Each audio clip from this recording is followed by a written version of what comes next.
And Recording, let's see, are we not streaming. recording? Or okay, recording. Not Recording. Good. streaming. Not streaming. It just we're recording. 100% recording. We're Yes, good. We're I'm set. staring at it. All right. Like, I had to All look right. and watch. I mean, if we ever want to start streaming it, just let me know. Or just for funsies, it's fine. It's because then you guys can watch it immediately, like after. But either way, Yeah. okay. Like I said, however you guys, whatever makes you guys more comfortable, and however you guys want to do it, is how we'll do it. Okay. Yeah. So let me turn on the music really quick, and I have the intro for this Let's session. see, is Kareth in the Roll20 yet? No, that's the one thing I'm forgetting. I actually don't remember the link to the Roll20 either. Oh gosh. Oh, You'll look. Okay, if you I can't got find you. it by the end of the intro, I'll give it to you. Yeah, I got you. I got you. Athena, paste. There we go. All right, relaunch. I'm ready. Okay, here we go. You guys can hear that. Yeah, it's kind of Yes. All right. Walking through this cave, Kareth, you understand right away that this is a sacred place, almost a shrine of sorts. Exploring the shrine, you see right away that it is dedicated to Bahamut. As you look around, you find coins, symbols, and different artifacts scattered throughout the cave, all with a symbol or some other way to be dedicated to Bahamut. Though one sticks out to you, a book. It shines with a metallic hue as the material is made of shining platinum. The book doesn't look tarnished in any way. It has a lock on it. The key is also made of platinum. You can sense the magic in this item. Though, looking around and exploring the cave more, you see that there is a crystal. You reach out to touch it. The magic surges through the air at your touch. Suddenly, the world around you starts to swirl and spin, disappearing before your eyes, fading into black. You look around. The voices of your companions disappear around you. You sit in silence for what seems like years. Or maybe it was only seconds? Wait, is time even moving forward? You finally hear a voice, unfamiliar and harsh, but gentle as well. You mustn't give up. The voice echoed. It sounded distant. I am not done with you. The voice was full of hatred and malice. I want him dead. The space around you falls silent once more. You then start to feel the sensation of falling, but you couldn't tell if it was up or down or what direction you were going. Then, almost as suddenly as it came, it went. You start to hear songbirds. It's peaceful. The world brightens, your vision's clear, and taking in what's around you, a lush forest. You sit up. You don't remember how you got to be laying down on the ground. You don't even remember landing. Where did everyone go? Your companions are nowhere in sight, or can be heard at all. What happened? You can't help but think as you glance around. Then suddenly, a voice is heard on the wind passing through you. We are closer than before. Finish my task for you, and you will be set free. Then suddenly, you feel tense, unsure as to anything that is happening or has happened. You finally see a cart coming through the trees, and in the distance you hear unfamiliar voices. You wait for what is to happen next. That's that. And then I have the session report. Do you want me to go over the session report? sure. I would You love that. Just write it, yeah. Okay. So last session, there's a summary. The group wakes up in their respective rooms. Creed and Kareth and Corthina. No, Creed and Kareth, Corthina and Nixie. Both Corthina and Creed are ruffled by nightmares. Corthina goes to Creed for comfort, unsure as to what to do. Creed feels undoubtedly guilty for having them brought there. Why was I so selfish? Corthina goes downstairs to find food, leaving Nixie in the room. Creed sits on the floor, unsure as to what to do. Kareth walks by, heading downstairs as well, purposefully kicking one of his feet out from under him, angered that he was brought here against his will and has no understanding as to where they even are. Kareth says some harsh words telepathically. I can't remember the words. I was like, you say them? Creed checked on Nixie. She was still deep asleep, but had these weird rainbow spots all over her. Creed tried to get her up. She hiccuped bubbles. Having no idea what this was, he sat and felt worse as to what to do. Corthina went upstairs to get her things. Seeing Creed, he points to Nixie. She panics, taking the poor gnome outside to where the queen was waiting for them. After a lot of questions and debating, they reluctantly hand Nixie over so the queen can take her to her doctor in the castle. While they follow, though they fell behind. Creed getting upset at Corthina didn't seem to make... Creed getting upset at Corthina that she didn't get mad at him for what had happened. I didn't word that properly. She didn't feel any point in being mad. Kareth rushed them to hurry up and stop arguing like children, and so they could get a move on. As they did, they moved as fast as they could. Luckily, Creed got a glimpse of the Queen's map to help make them move faster. It got dark as they chose to stop just after a small river, taking the night to rest, assuming being halfway to the castle. The small group chatted. Corthina and Kareth argued about Creed and Draconic. Kareth made fun of Corthina for her childish feelings and behavior. They continued to exchange in this banter. Creed couldn't help but stand there, not knowing what was going on, so he just turned and went to his project of using Corthina's bow for creating something. Kareth looked into his book, holding his blade. He poured his feelings into it, hoping to get answers. Finally, after so long, he finally got a response. Corthina went to fish. She fell, couldn't fish, couldn't catch anything until Creed came up to help. The only time she was actually able to catch something. She made food. Kareth and Corthina invited Creed to come sit by the fire and work instead. Kareth came up with a game to play, and they played this game, setting up Creed and Corthina to obviously state feelings. Creed didn't understand why Corthina liked him at all, and that she should just go off. And where the heck did I write this? It didn't make sense with all the chaos that is tied to him with Orcus and such. Corthina retorted that it doesn't matter. She would have left by now if it bothered her that much. Kareth walked away and relaxed in the grass near the river, finally being able to relax after quote-unquote hearing his patron finally speaking to him. When Corthina walked away, upset with Creed and his behavior, he finally thought about it. Taking a step, he moved away. Trying to take that step, he moved forward, trying to be happy. And we went to bed after that. Gotcha. I did not proofread that, so I'm sitting here and I'm like, that's wordly written. What is wrong with me? So, No, it's all good. It's all good. All good. did my cat really rattle my mouse that bad? Uh-uh. Okay, there it is. I went to scroll and like my mouse does not want to function. There we go. Yeah. Okay. So, maybe. Do I have to use my other mouse? I might have to use my other mouse. Okay, let me get my backup mouse really quick, just in case. All good, all good. Yeah, we're good. I'm great. I have like 15 different mice. We're fine. Because my kitten decided, oh, what is that? And he thinks that playing with the mice on the desk is the funnest thing ever, apparently. So, I'd do the same. Understandable. Yeah, I won't lie. I'd do the same. All right. So we all go to sleep. Kareth over here by the river. Unless there was something else you wanted to say or do. No, I'm just kind of watching the campsite from afar.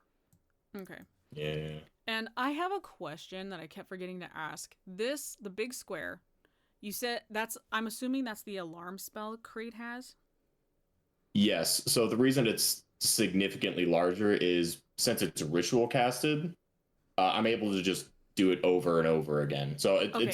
technically wasn't 4 ritual squares. No, you're totally fine. I wasn't worried about the size. I was what my curiousness is how is this triggered? Like anything that crosses it will trigger it Anything. or what? Yes. Anything. I can actually put this straight into the thing. Where is it? Where it is displaying VTT. Look at So, that. long story short, any creature other than Creed's choosing, so like Corthina, Kareth, the horse, Got it. will send Creed a mental alarm, or it'll be like the ringing of a bell. I'm gonna go mental alarm because Creed's paranoid like that. Okay, cool. That works perfectly. That's perfect. I'm Yes. glad I got a clarification on that because that'll affect what happens next. So Exactly, and it does. Automatically awakes if you. Yeah, it automatically wakes him up. That's the reason I want the mental one, because Creed could sleep through a ringing bell. no, it's There's okay. potential. You're gonna get woken up anyway. It's fine. So let's say. Oh, so, great! Thanks. You're welcome. We go to sleep, assuming that's what we were doing because that's what I thought we were doing the end of last session. We go to sleep. Yeah. And Gareth just keeps watch throughout the night. yeah, Kareth is keeping watch, but Creed, I was gonna type this out, but I forgot.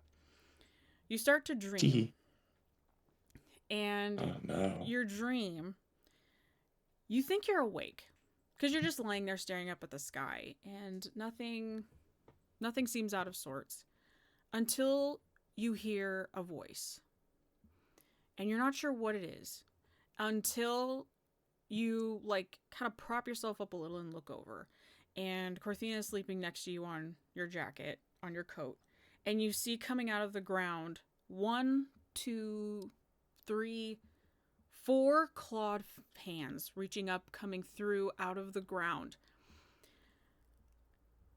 You think I'm joking? This hard guttural voice rattles the ground and rattles your chest as it reaches up around Corthina and grips around her and starts pulling her down into the ground.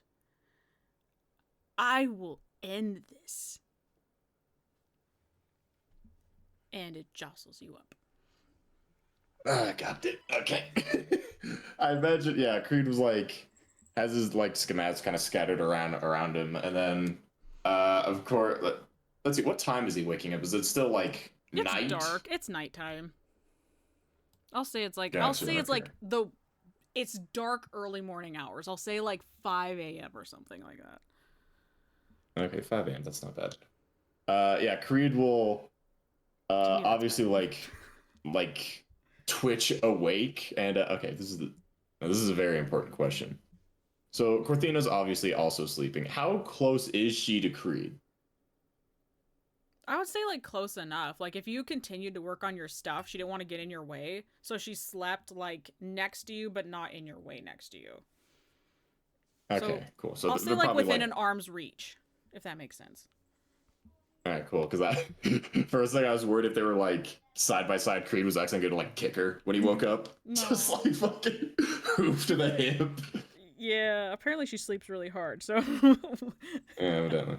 But no, yeah, Creed like jolts awake, and he kind of like instinctively reaches for Corthina's crossbow, and he like scans the area super fast. I'm sure fucking Kareth sees him jolt awake again.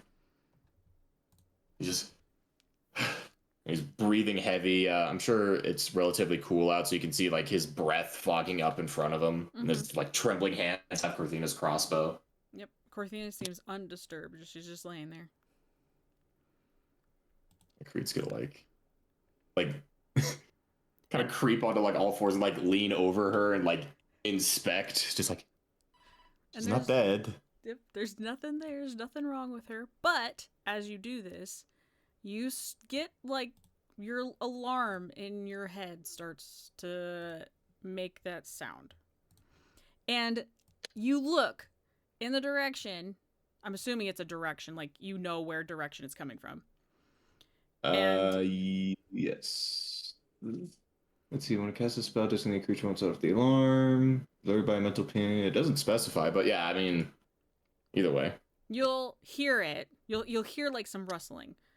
And out of the bushes, you see kind of like, I'll say prowling in a very clumsy way, a little wolf cub comes just prowling, and there's food sitting out, and it's really eyeballing that meat pie.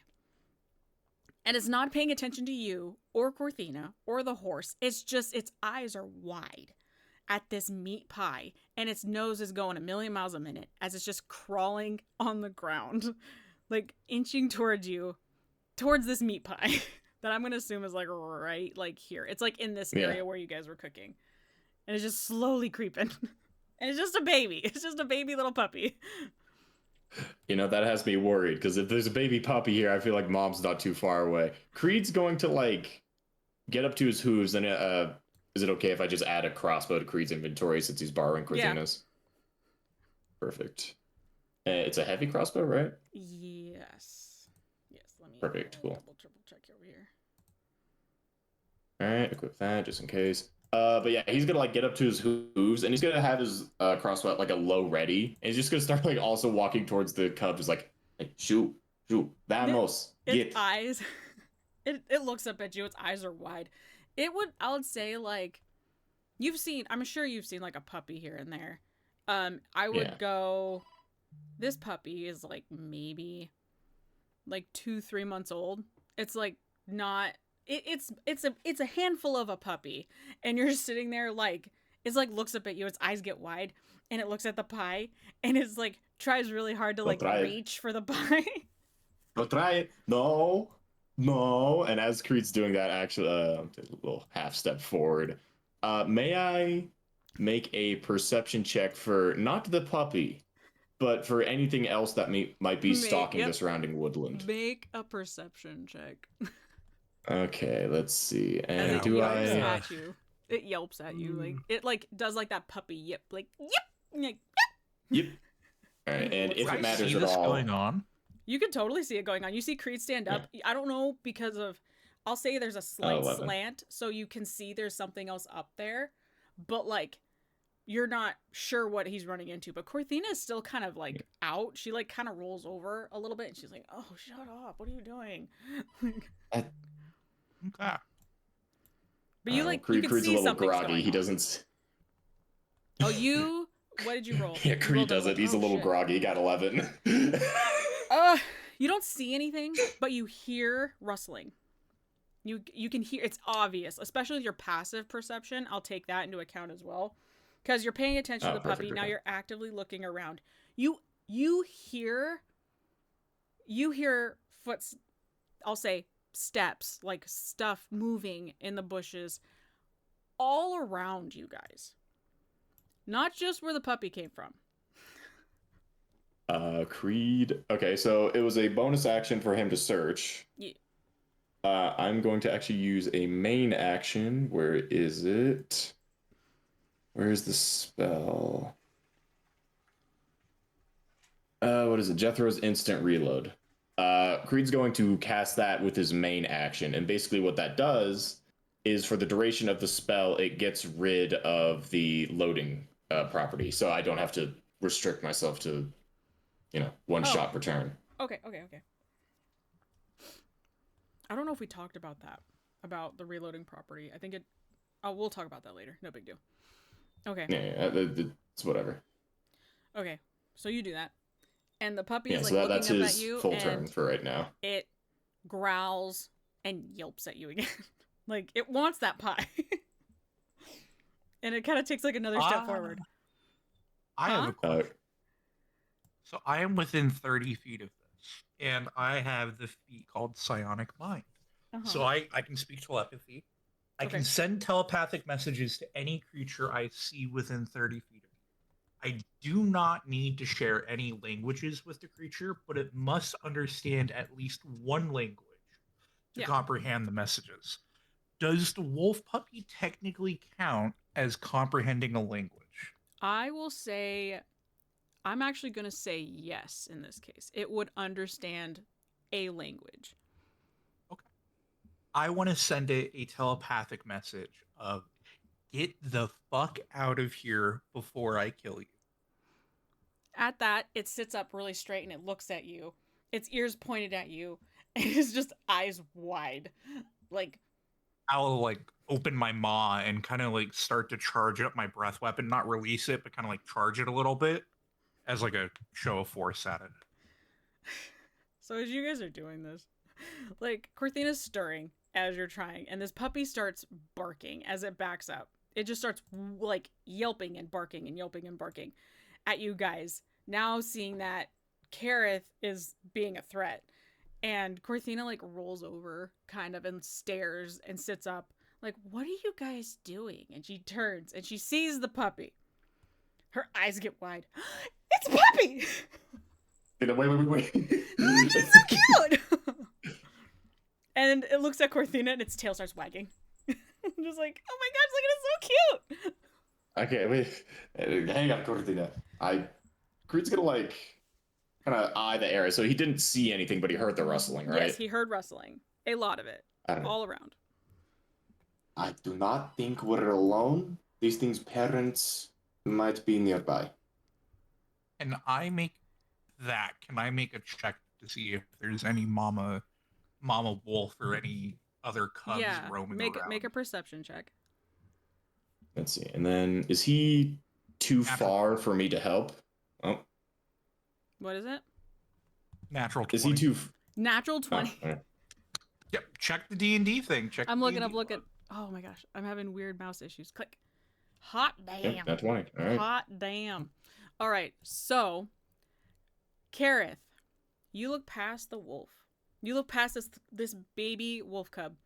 You see eyes. Are they wolf eyes? And they're low. You see like one set of like kind of red eyes, but the rest of them look kind of just shiny white. You know, kind of how like a light would bounce off in the darkness. Animals have that light reflection. In front of you, I'll say in this direction, you see 12 sets of eyes in that direction. If you look over here, sets of eyes. You see another set of 14 sets of eyes over here. And over here, you see more. You're not sure how many at that point, just because it's so far away. And there's tree foliage blocking that particular corner. But do they look antsy? Do they look nervous? They look unsure. Like they're...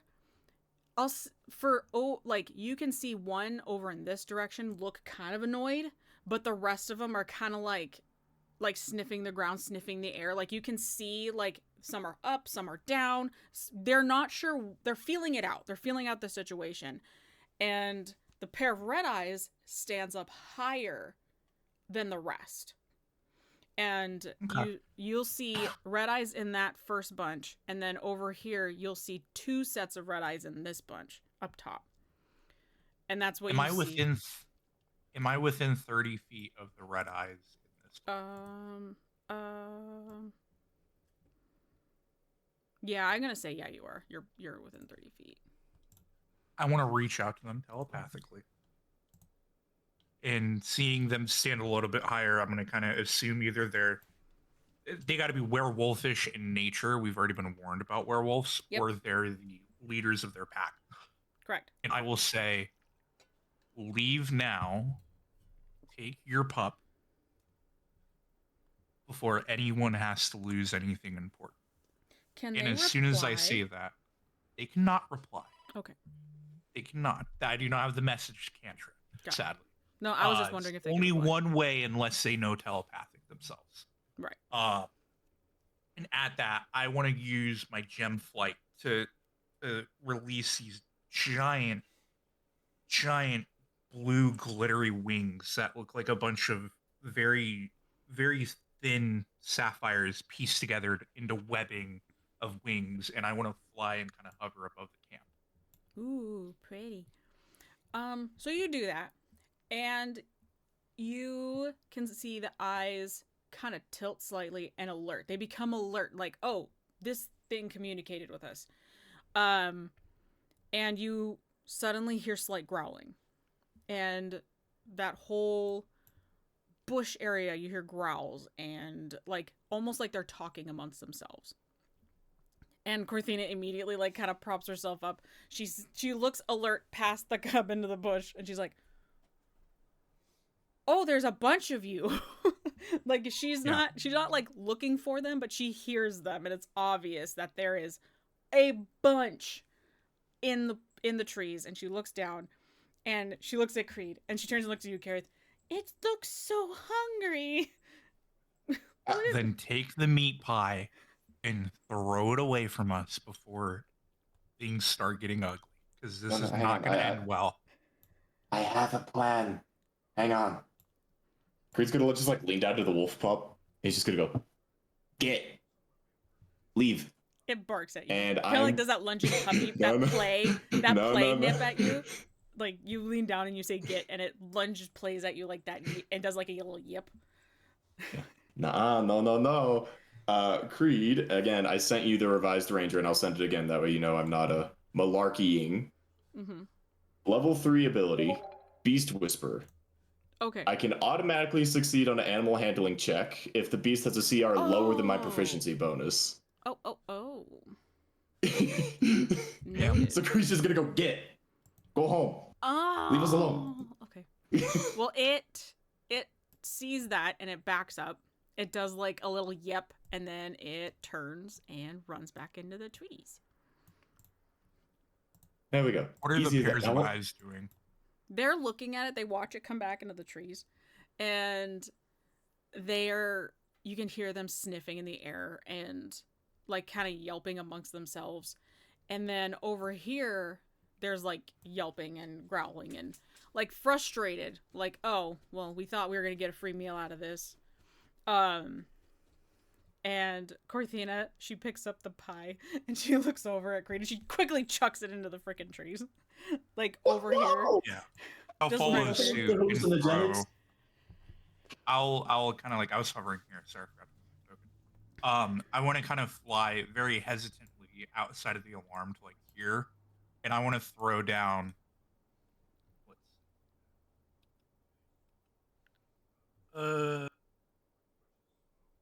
Creed watches the fucking pie sail into the woods.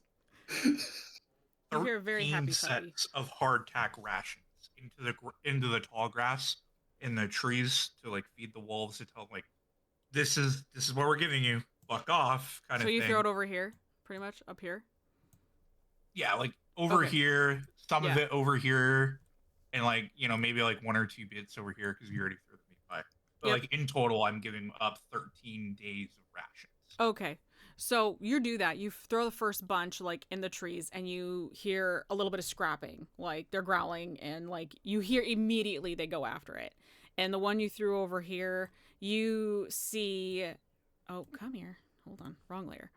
You see coming out of the trees to pick it up, this one and this one, and they just grab it, and then they turn around and quickly go back.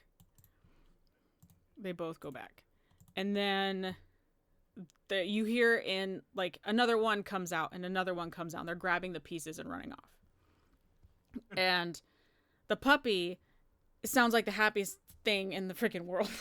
And you see one by one the eyes disappear. And you hear trailing off of running off. Along with the red sets of eyes. They run off, and in like 5 or so minutes, they're all gone, and there's silence back in the woods around you guys. At that point, my wings would expire. Their timer is only a minute, so I'll land back on the cart and kind of just like a human light post, just kind of sit there and like turn, kind of like one of those like human lighthouses, just skating in place but turning and watching all of them. Yep, and they all leave. They all leave. And Corthina looks up at you and looks at the crossbow. Creed, were you gonna shoot that puppy? You're gonna see Creed. Yeah. You're gonna see Creed like he had the crossbow at like the low ready, and then as soon as you start talking to him, he kind of like sinks his hands down, so it's just like pointed at the ground. And you see this defeated look in his eyes. As a single tear comes down his cheek. The meat pie. We have another one. She points at the one with the honey on it. You want to get Nixie tricked up? That was gonna be for Nixie. That's right. It was hungry. Come on. I had. Better yet, like, you were going to try to adopt a wolf from a world we don't know. Hey, you know what? I was even not. Stupider. I was not. Yeah. Oh, okay. I just Great. wanted to Back pet me up on this. You did call it the puppy and almost lunge at it the second you woke up. It's so cute. In the middle of the woods, alone at night, in a brand new world where we've already been warned of werewolves, and I'm pretty sure I saw a couple of them. That wouldn't have been good. Yeah, I think the puppy wolf was big. Okay. That's, fair. That's very fair assessment. Corthina nods. I saw over 50 sets of eyes, and I saw over 5 sets of red eyes, which are either enlarged beasts or werewolves, and I'm not fucking dealing with that tonight. It is. Actually, let me go check. He's just gonna start like wading into the woodland. I imagine there's a surplus of tracks, right? Yeah. Oh yeah. You look and you see in that batch easily 12 different sets of tracks. All right. As he's looking, is there like a set of tracks that is noticeably larger? Yes, there is one set that almost has like, I'll say it's obviously bipedal. Okay, that's all Creed needed to know. Yeah, but I mean, sorry, before I make assumptions, may he roll a survival to like definitively determine like, yes, werewolf. Yeah, go ahead. Let's see what you got. All right, cool. And may I also guidance myself while I'm at it? Fine, I guess. I'm just kidding. Yeah, go for it. Use it. It's so much space in my bag of holding. Thank God. What's the D4? But you know. 27. Yeah, he knows. Without a shadow of a doubt. You look down and you're like, that's a werewolf track. And that's a bunch of other tracks. That's a werewolf. This is a pack of wolves. And they have werewolves or buddies. Mm-hmm. One side, 100%. Definitely werewolves. Although that is a weird thing as he's like coming back through the woodland. So if they're werewolves, they'll turn back into humans eventually. Are they just like leaving out in the woods with them? If I look up at the moon, is it full moon tonight? It is full moon tonight. The tracks, I should have been paying more attention to that. Yeah, I didn't we probably should have. We were warned of werewolves. It is common knowledge of full moon equals werewolf. Mm-hmm. Huh. Now, since I feel like as all knowledgeable adults, you guys understand that full moons on a regular calendar month, which we will play in this world, the full moon isn't just technically one day, it's 3. Mm-hmm. It's like 3 or 4 days. It's roughly the waxing waning cycle. Yeah, because it'll come 2 days of full moon. Yep. Yeah. So you care and if then you know like what I'm talking 2 about. extra days. Then like 2 extra days of like where it's right. The moon phases has like sliver, like this very sliver that's shaved off that in mythology still counts as a full moon. Yep, and it's that scientific. Like you can sit there and think like, okay, so we at least have a day, maybe 2 to deal with this until we get to shelter. So I just feel like logically, if you know a calendar year, you would know that. Yes, madam. All right, fair enough. Yeah. All right, well, on that lovely note, I don't think I'm going to be getting back to sleep anytime soon. Do you just want to get moving? After I'm done, I promise. Okay. Yeah, I mean, we could stay up for the rest of the night, I guess. She looks up and you look up at the moon and where it's at, you can see it's like, I don't want to say like, you can see it's dipping, like you're coming into the early morning hours. But you can see the moon's like starting to go down further than it normally would. You drive today, Creed? Using those wings always takes a lot out of me. It's not something I use very often. And I'd like to rest as much as I can on the ride today. No, yeah, it's all good.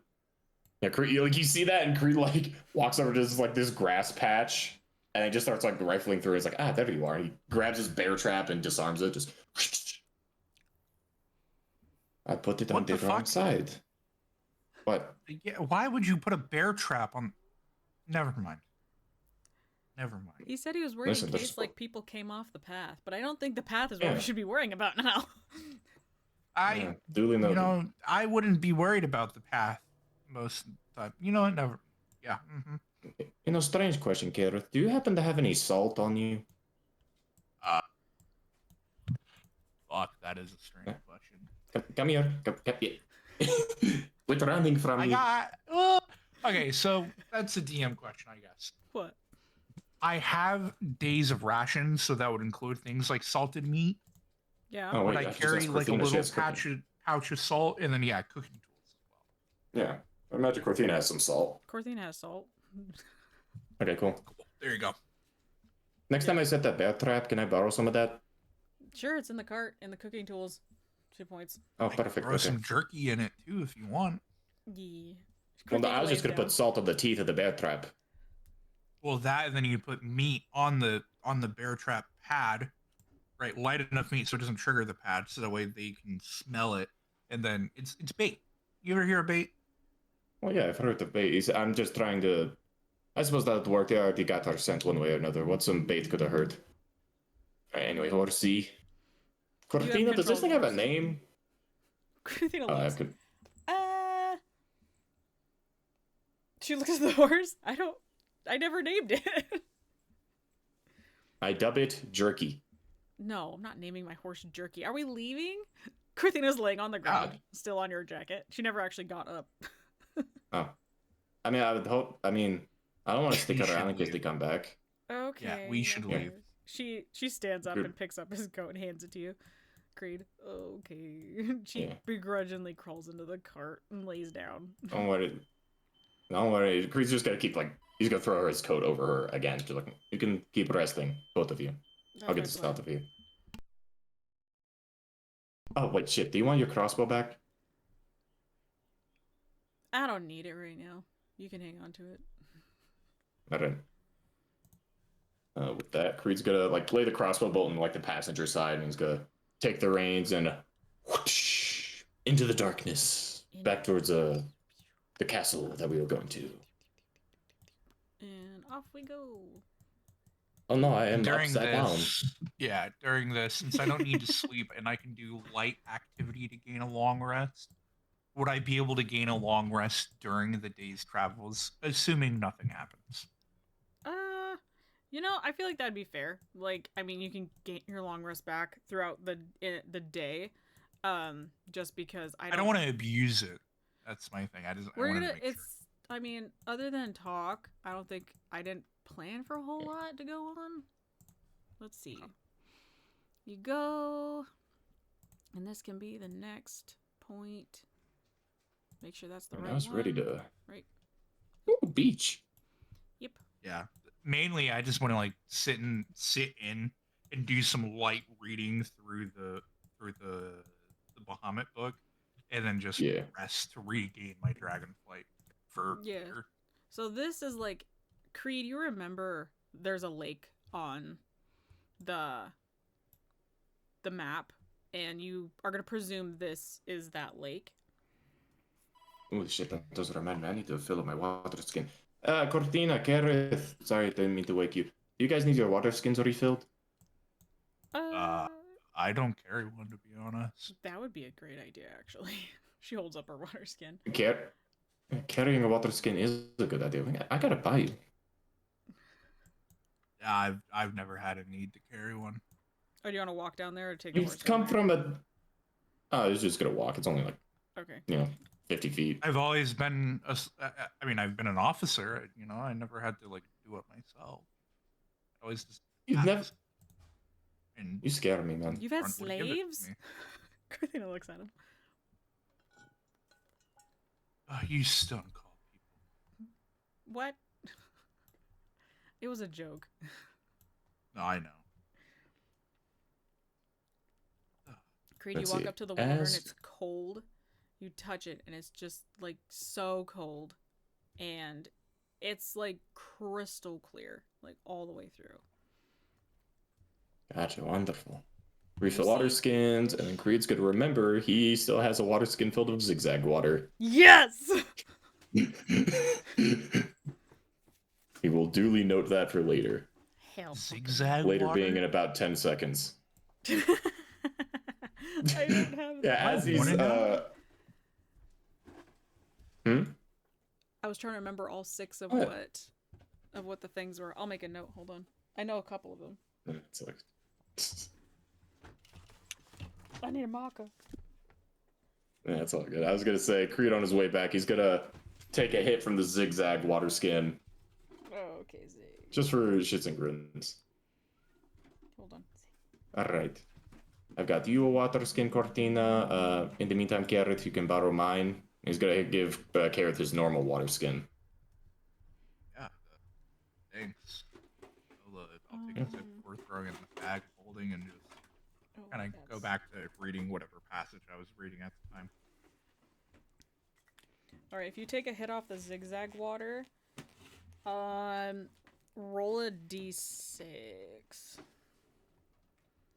see, come on, big money. I want some memories. Alright. That was the first thing I actually wrote down. Okay. So it was. I literally wrote, I knew the one we never got was the memories one, and that was number 4. So, Yep. damn. All right, so now roll. I guess flip a coin. Yeah, just. Or even an odd. You can roll a d4. Do a d4, and then odd will be Kareth, even will be Corthina. All right, big money. 2. Thank God, bro. Thank fucking God. All right, so I will type up the memory in a minute. As you... Yep, all good. Take your time. Yeah, you got your hands full anyways. Yep, we'll do that. Okay, we're going. You will get that, but you are on... It's a good memory. It's a good memory. And you're just like, wow. But then also awkward and kind of cringe at the same time. Oh, cringe. Oh, great. Right Hold up on, his alley. I gotta look at my map. Alright, so then... No way. Creed? Getting cringe? No way. Alright, so then now you guys are here. And as you come up this path... Sorry, I just kind of threw everybody on the card. I didn't think about where they would be or where they'd want to be. So... It's all good. You're going down this path, and it looks lovely. And above, you see almost like over the next hill, maybe, you see the top of what could be a large building. You see a tower, a spiring tower made of stone, and it's topped with like a red cone roof with flags, beautiful red flags. And you see like the roof itself is like a peaked roof, and it is also made of a red roofing material. We're a little too far away to tell. And you get to this point, and you see another random path that you could go down, and it's just trees. Like it's just a path that you see that goes deeper into the woods. Are we gonna go straight or turn? Let's see. I imagine when Creed remembered the map, like, I gotta pass. Is this building like Red Riding Hood's castle, or is this like a checkpoint? We're going. You can. It's a large building, so like you can see from where you're at. It would be like probably the castle you're coming up on. The other way is just into forest. Like you just came out of forest. The forest is thinning as you go forward, and that one's just deeper forest. So I'm just giving you an option for shits and giggles. I think continue onwards. Creed's gonna like turn around that way he could face Kareth, and he's gonna kind of like tap Kareth on the shoulder. Hey, I think that's it. Red giant stone. Yeah. And you see windows with beautifully red drapery hanging out, and just all the things. You can tell a queen here likes red. Indeed. And you travel for No way. No way, Queen Red Riding Hood likes red? What? No shit, right? So as you approach, Crazy. you come up to this castle and it's like another maybe like half hour distance, but this castle's just massive. And you see like the drawbridge, you see, which is down. It's like coming down as they expect your arrival. You hear the chains clanking, and you see people at the tops of these towers, because it looks like a medieval castle, like something, I guess, out of a child storybook. And there's like, you see armored guards in moving around the palace grounds and stuff.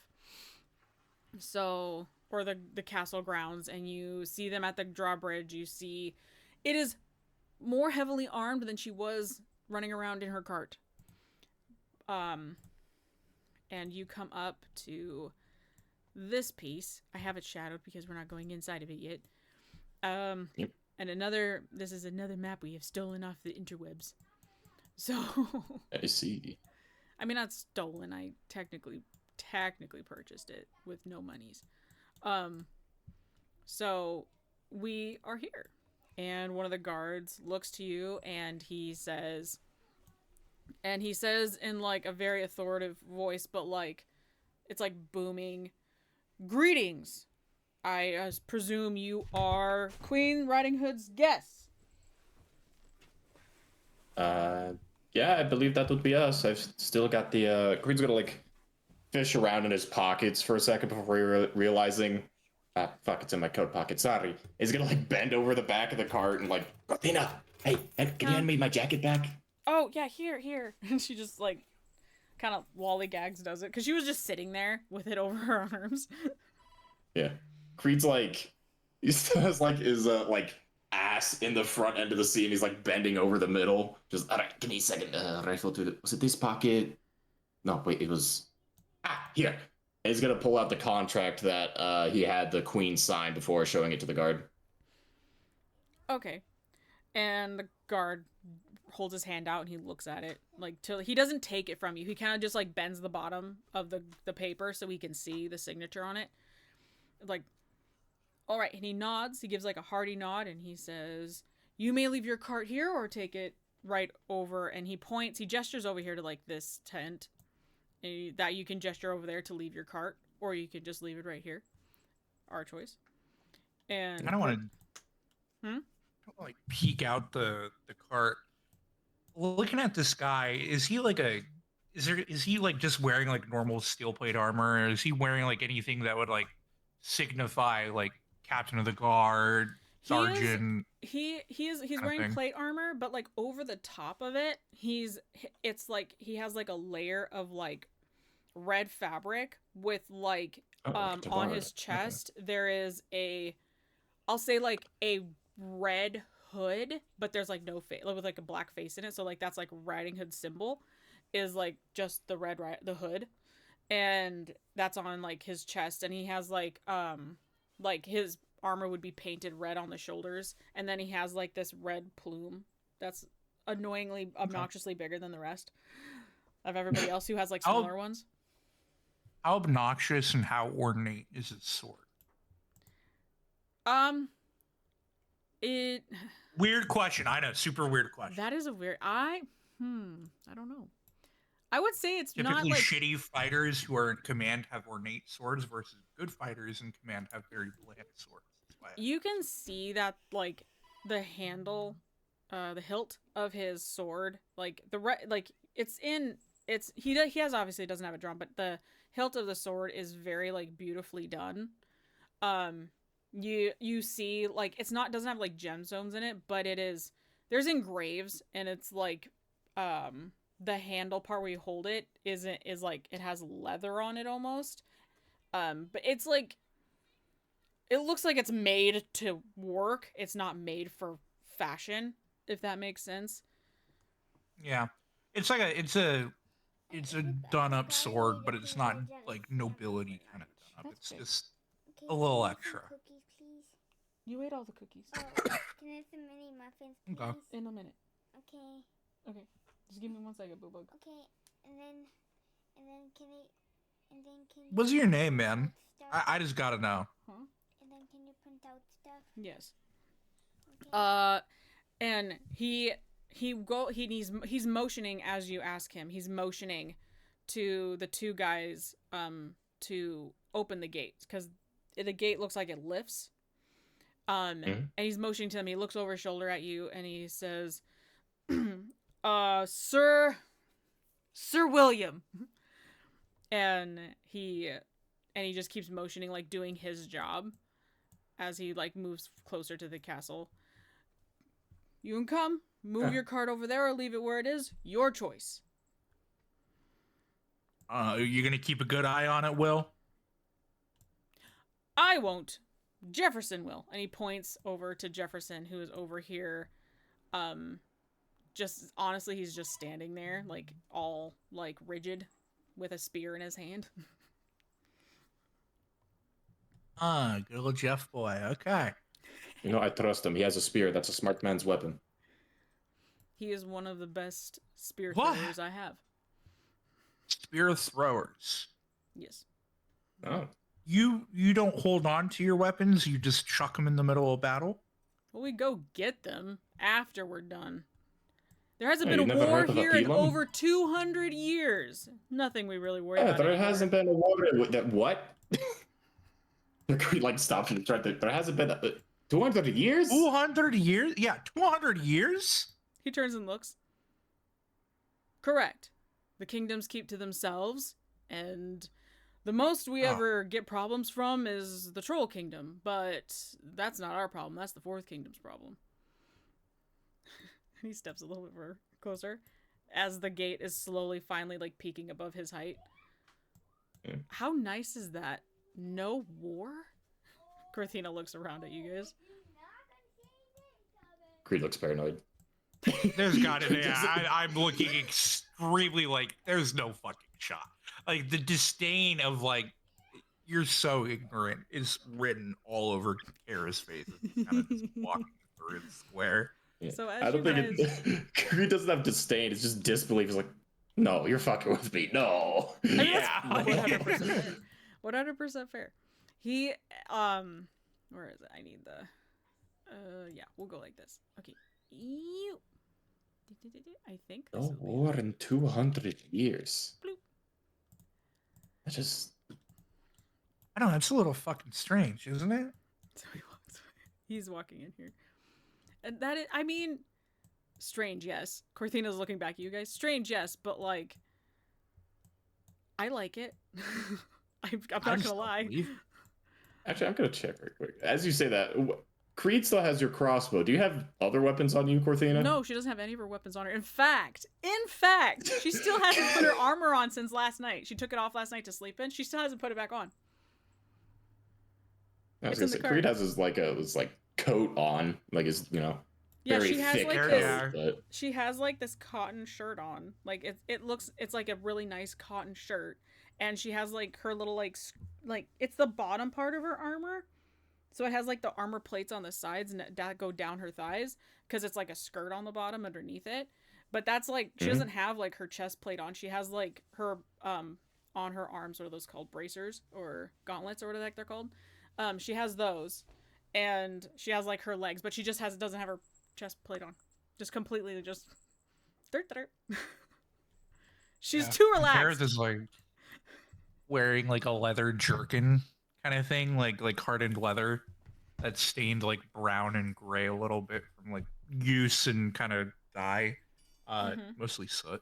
And then he's wearing like like I said in previous sessions, it's almost completely rusted at this point. It's various browns and yellows, just like this little chainmail kind of shirt that's overhanging it. That no weapons, no nothing. Besides the only thing out of place would be this pretty decent sized. I mean, it's bigger than a coin purse, but this emerald green felt bag that's like just tied at his waist. Gotcha. Okay. Creed's standard. He's got his coat. He's got his sword on his hip, dagger on his other hip. He still has Corthina's crossbow like slung over his back. He's paranoid. It's completely, You know him. Completely valid. As you guys step in, you see Queen Riding Hood with her ladies in waiting standing around her, and she waves very elegantly and smiles. Oh, I was worried you guys got lost. You guys were supposed to be behind us. Yeah, there were a few bumps in the road, and it took us a sec. We're still familiarizing ourselves. Well, that's wonderful. You guys made it safe. Yeah, we made friends with some werewolves, didn't we, Creed? Well, friends is a strong term, but yes, we did encounter some. I didn't do anything, actually. The queen, like, kind of smiles and chuckles.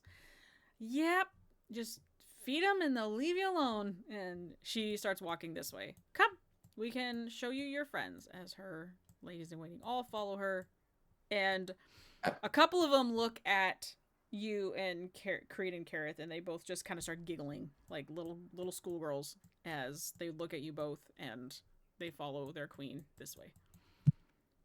I'm pretty sure that's the door. It's all dark for me. Hang on. Creed's gonna, like, after the giggle, he's gonna get like side to side with Kareth and kind of like lightly elbow him, and he's just gonna whisper, "Exotic." That's exactly. You'll hear him just kind of like sigh, like, "Oh, fuck, here we go again." Hey, you were the one bragging about that like 2 days ago. Yeah, man's pride and all, but I don't want to be a target of a cabal of pick-me bitches. You know what I mean, man? Come on, you have some standards. There we go. I'm just gonna reveal a bunch of this because I can't see it. I can't see it. Yeah, all good. Okay, so you guys follow her, and this guy goes back out, and as you guys walk away from the door, it starts to come down in a very heavy clank and in very loud chains and stuff, and you see one of the guards come up, and as you like glance behind and guide the horse over here. Okay, yeah, that's fine.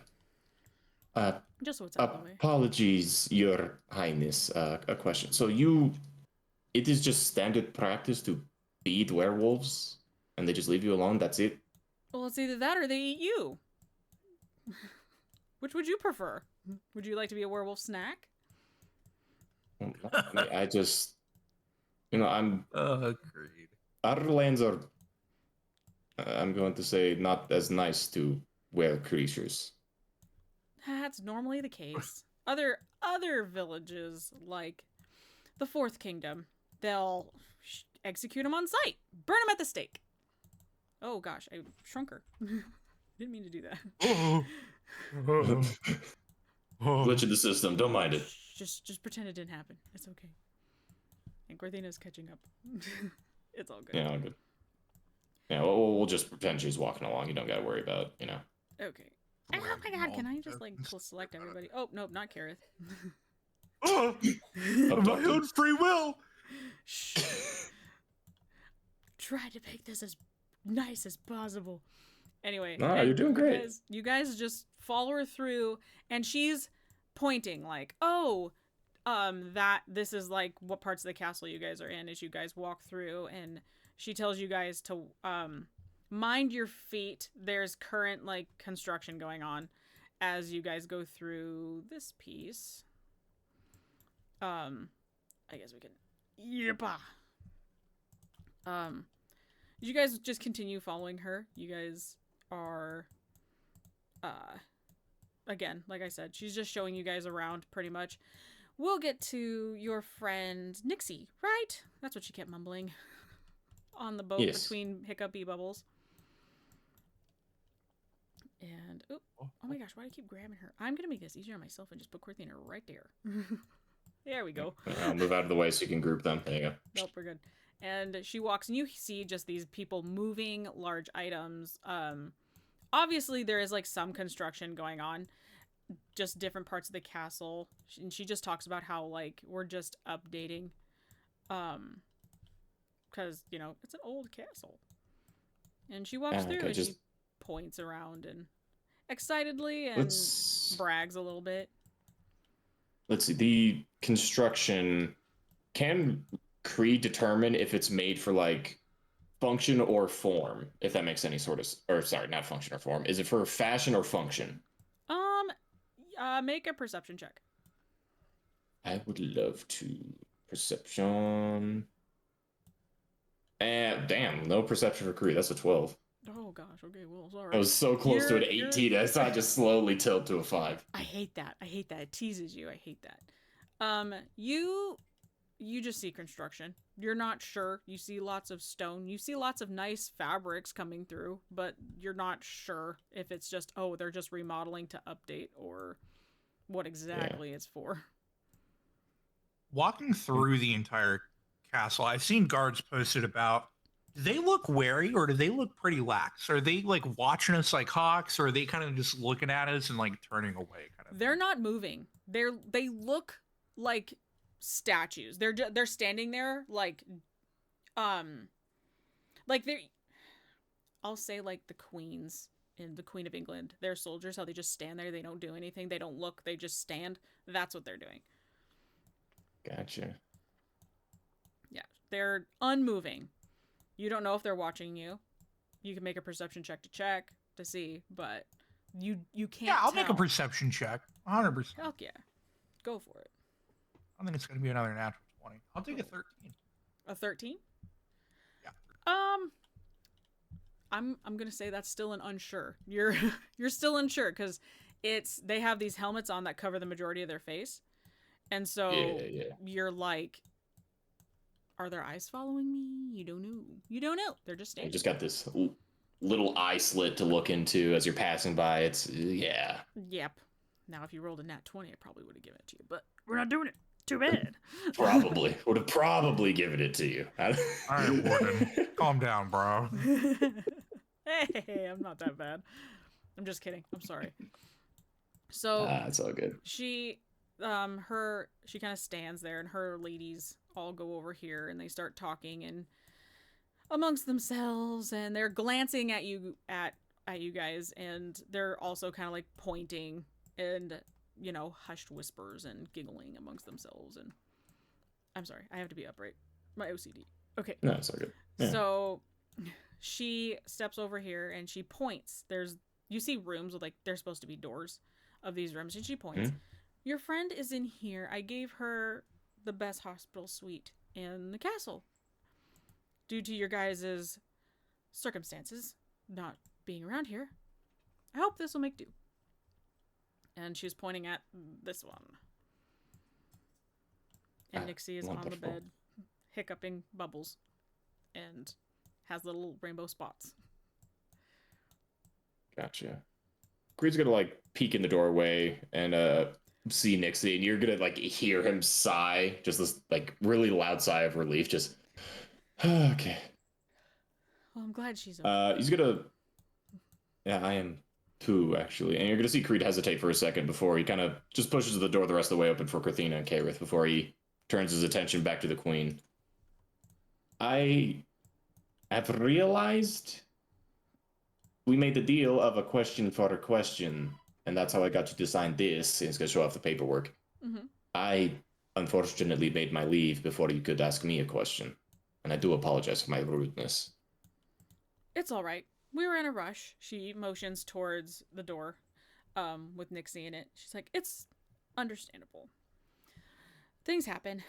Ask you a question. So obviously you didn't come here by boat. How did you all get here?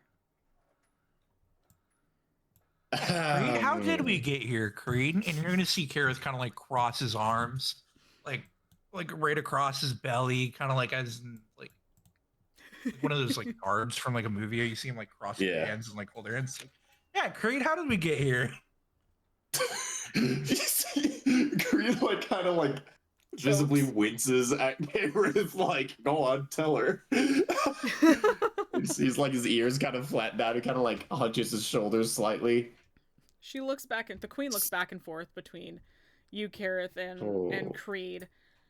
I assume this was not a mutual agreement? Certainly not. No. Take the floor, man.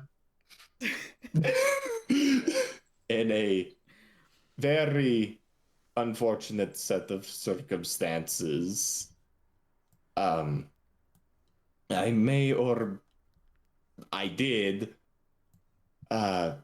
use a artifact that I was not very familiar with of Fey nature, and She's like I grimacing. broke it. She grimaces. Ooh. And it was magic, and you didn't know?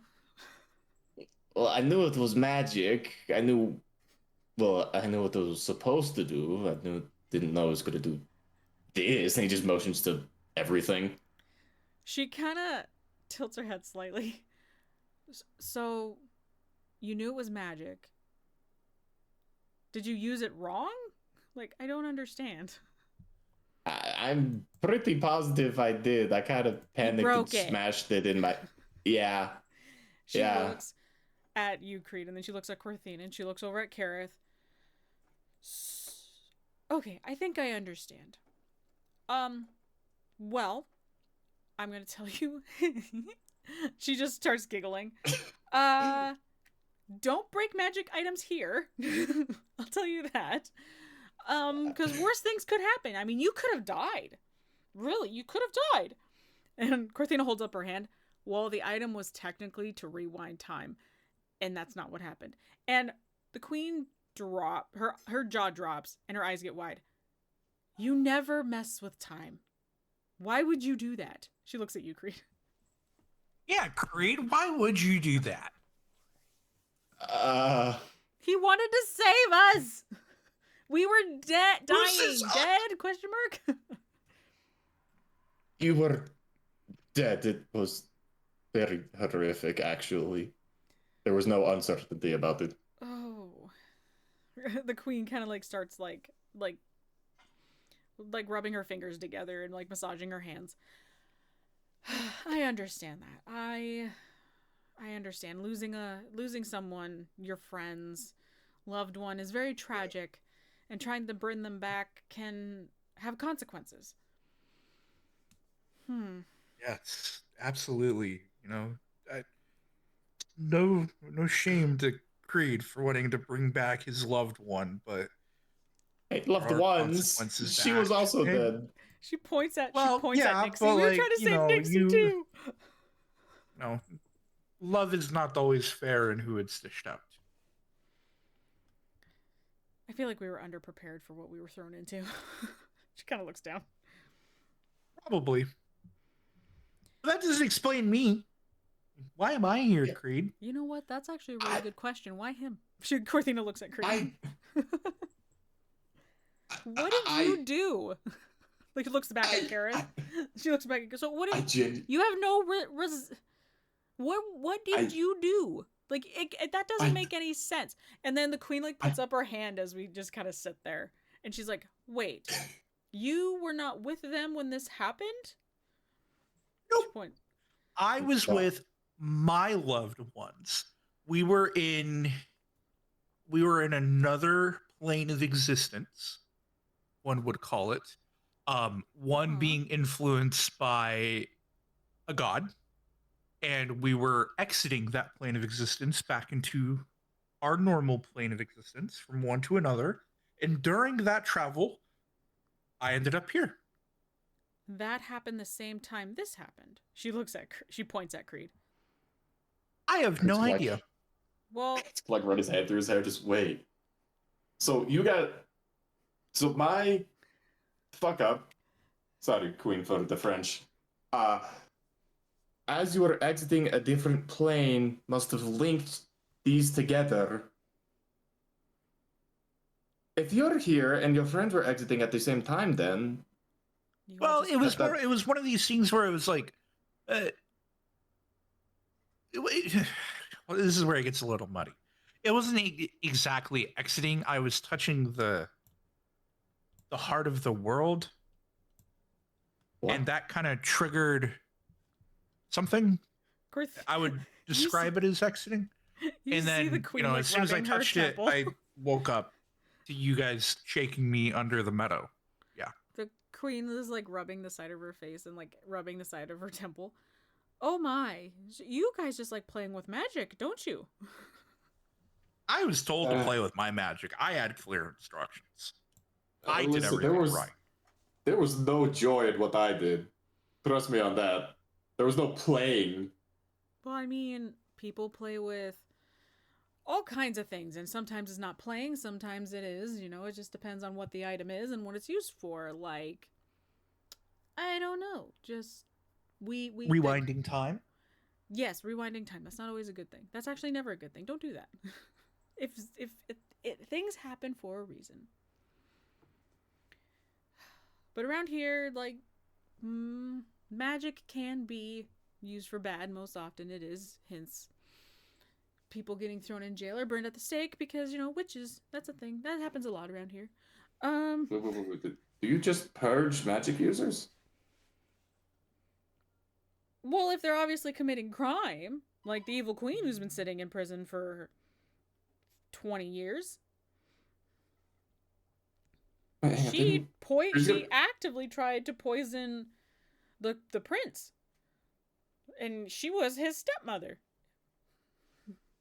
Prince's eyes are gonna widen and he's gonna like he's gonna try to be subtle at it and completely fail as he kind of like leans towards Cortina. Didn't we hear something about someone escaping prison and the mincing prince? Cortina nods. Okay, cool. Just double checking. I have a question. Yeah. So you execute lowly witches for doing like bad evil magic of like hexing someone, right? Well, wouldn't you? Follow my logic here. Uh-huh. Why isn't the old evil queen executed, and why has she been imprisoned on, you know, presumably something accelerated death row for 20 years for trying to, you know, kill a royal, the crown prince? Because Prince Wendell was giving mercy on his stepmother. Oh, the hypocrisy. That was Prince Wendell. It's not my kingdom to say anything, but I am grateful she is locked up. Supposedly. Yeah, locked up. Yeah, definitely. Actually, I'm starting to think I think the queen is the one who actually told you she escaped. Yeah, I'm pretty sure it was the queen that said that the prince is missing. I retract that statement. I'm going to retract that statement. She says, the queen was locked up. It was nice. But now we don't know where she is. She just kind of stares off. So, all the borders are in lockdown. That's why we gave you that piece of paper so you can go crossing the border in hopes to find whatever you're looking for. Gotcha. What are we looking for? A way to go home. Way home? What's that, Kareth? Oh, yeah. I'm sorry. Kareth just, oh, yeah. Right. Aw. You see, like, these girls, they all just start going, aw, going home. Their queen rolls her eyes a little bit. Ladies, there is no such thing as a set place as home for a marvel such as me and my best friend Creed here. And you're going to see him kind of, like, wink a little bit and kind of, like, do a little bit of bedazzling. The girls kind of start clapping.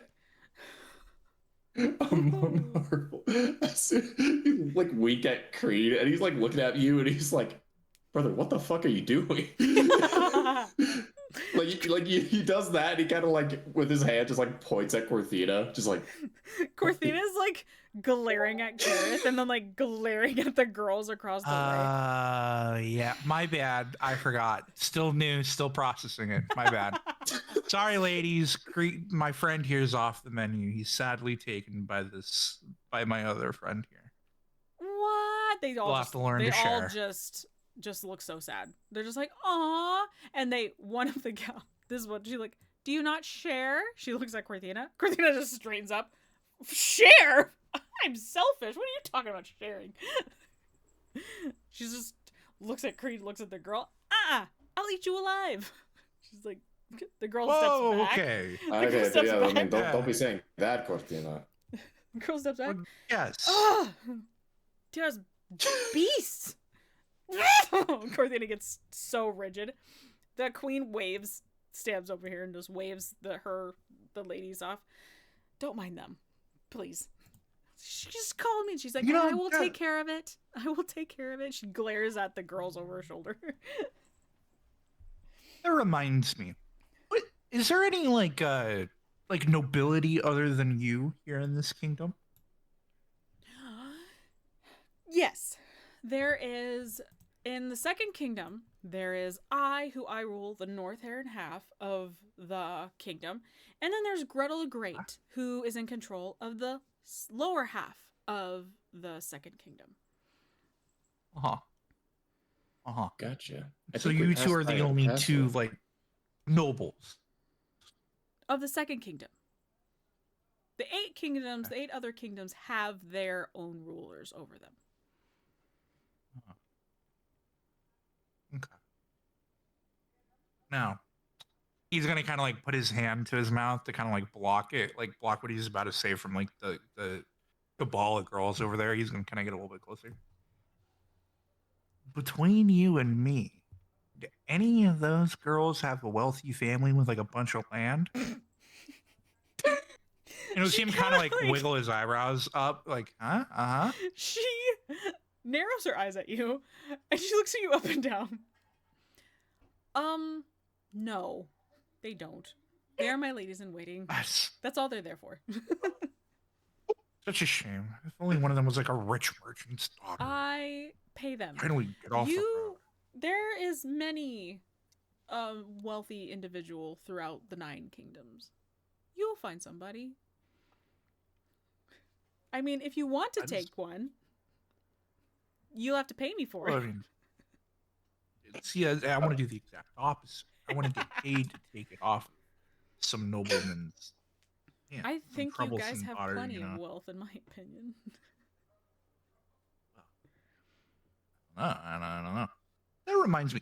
Do you have a map of this place? We don't seem to know where we're going.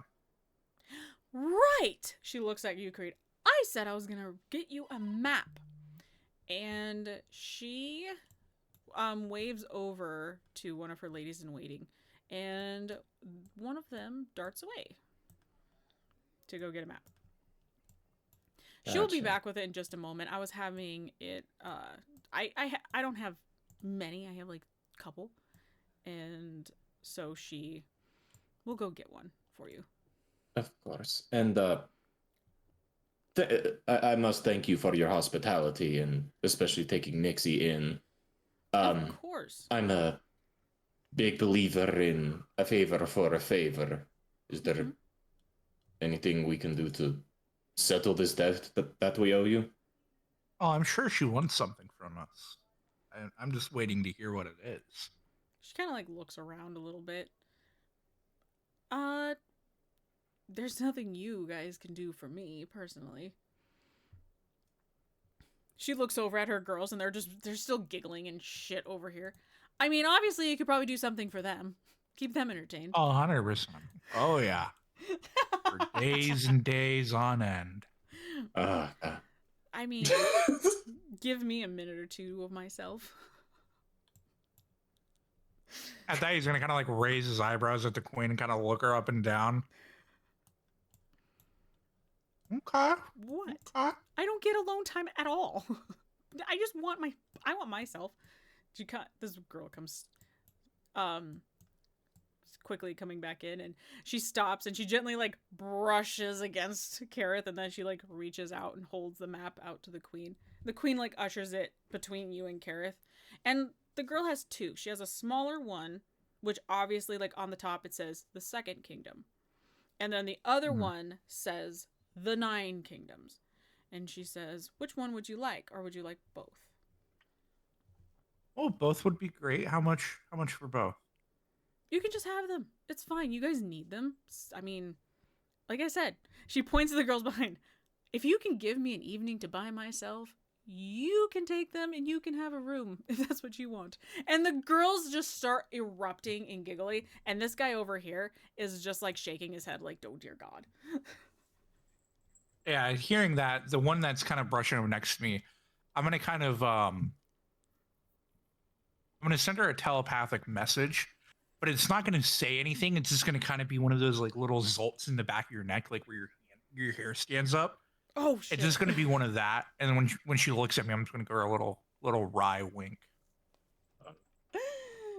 She like zips God over damn, here. dude. She zips over here to the others, and they all just start giggling and amongst themselves. Corthina looks at him and rolls her eyes, like, "Oh God, he's like you were."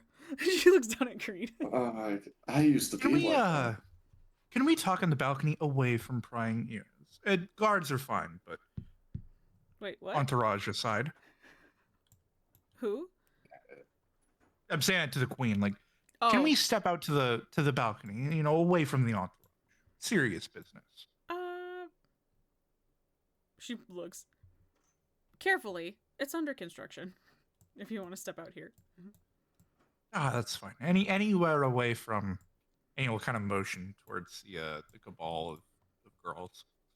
Yeah, let's go this way. And she just leads you out this way, like right over here, off to the side.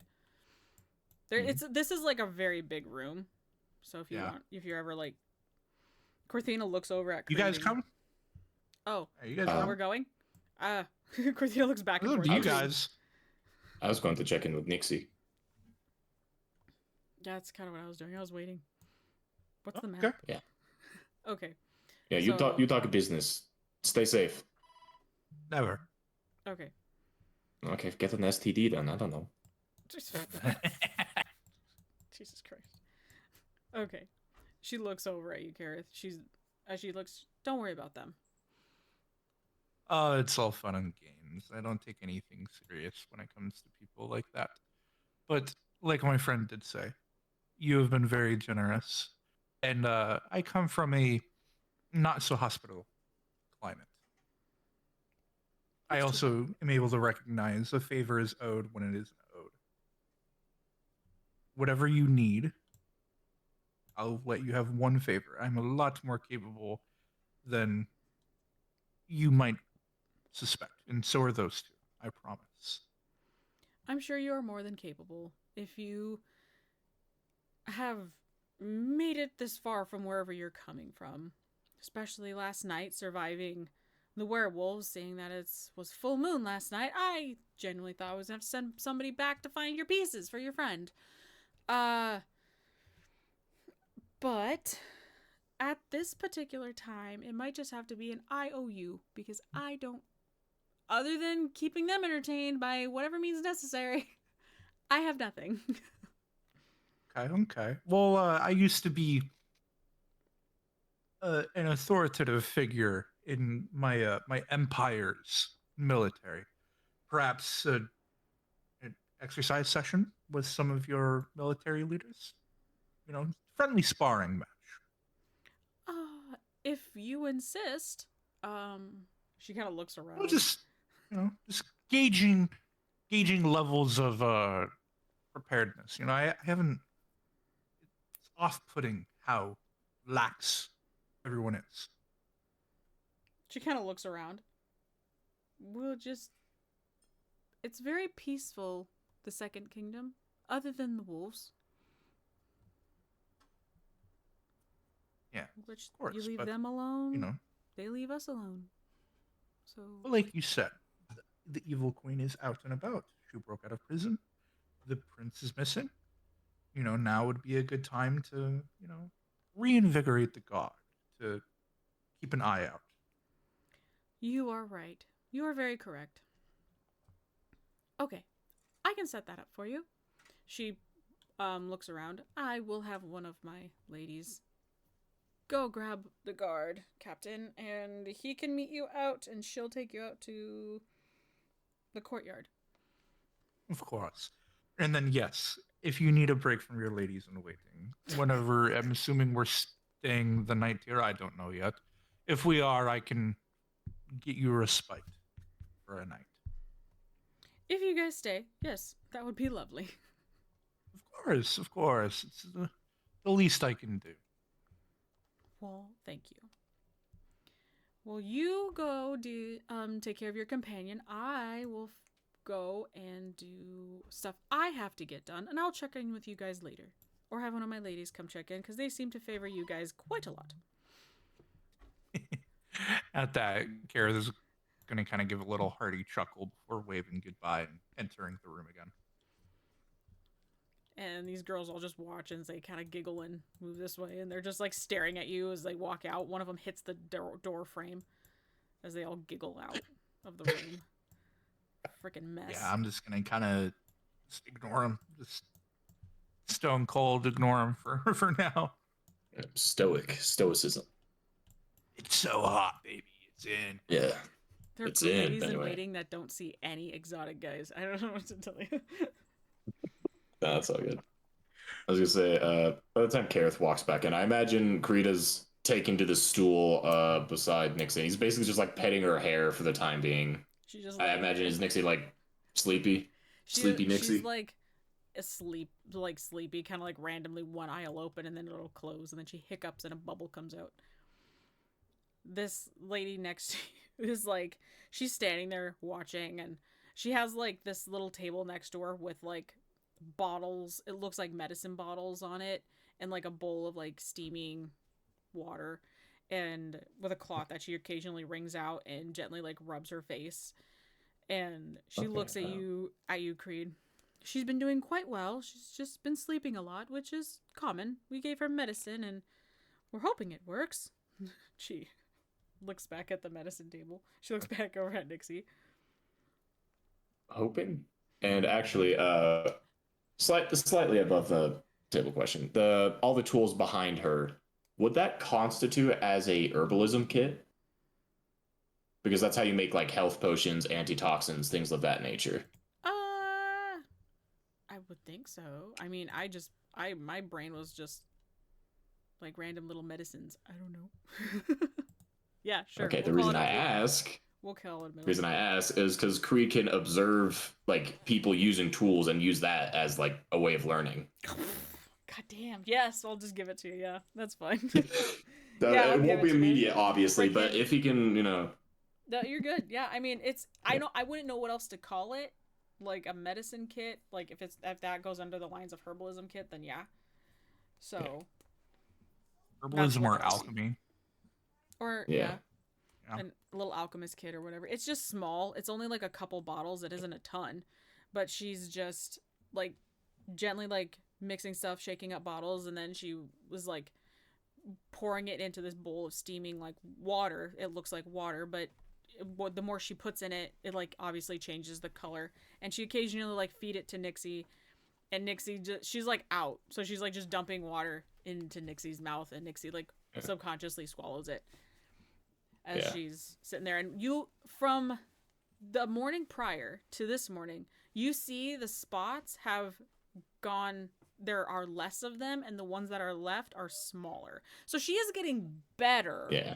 It's just slow. Yeah, it's just taking a while. Yeah. Let's see. Do you have any guesstimation when she'll be back to the normal? Do we even know what caused the reaction?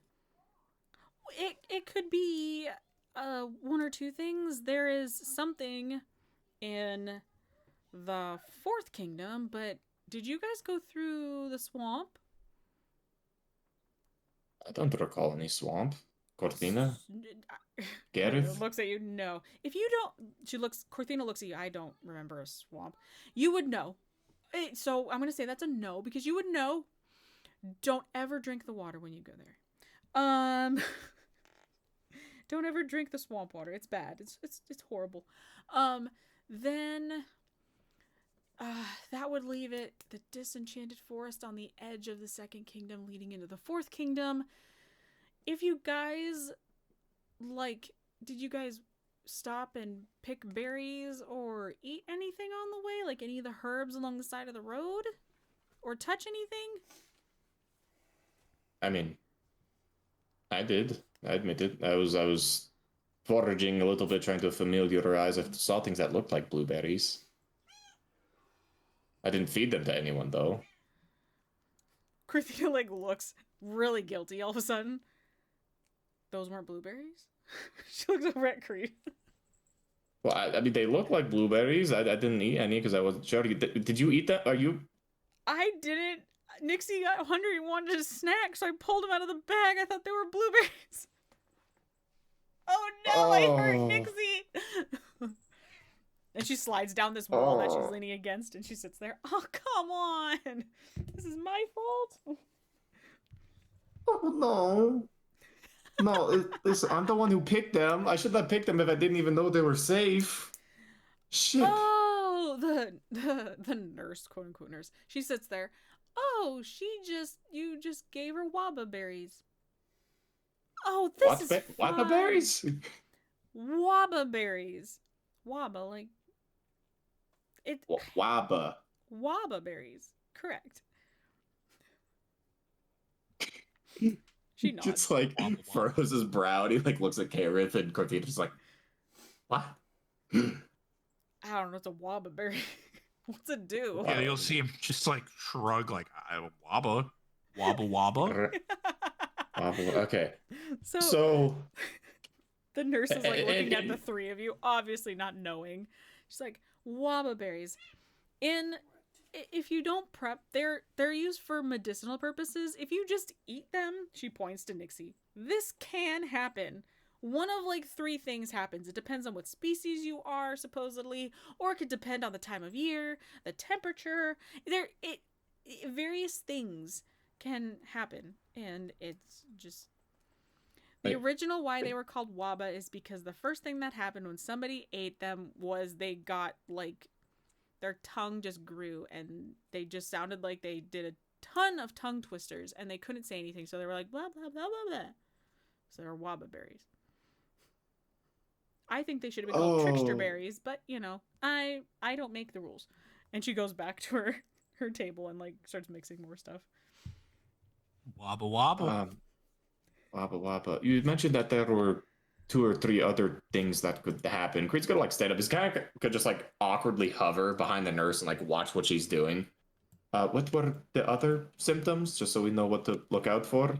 Oh, if I may ask. Well, I mean, if you eat any more and they're raw and you don't do anything medicinally with them, because she obviously ate quite a few, so she kind of looks at you, Creed, and she looks at you up and down.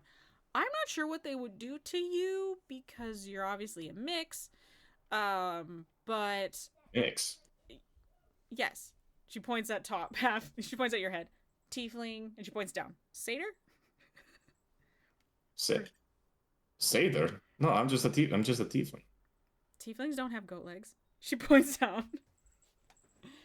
Well, not all of them, but like Creed's gonna like look back at Gorthita like, back me up here. You've seen other tieflings with hooves, right? Gorthita just stares. Like your dad? Yeah, exactly like my dad. What about you, Kareth? You've seen tieflings with hooves. You're gonna kind of see him kind of like, sorry, man. You're shit out of luck. You're a little fucking weird.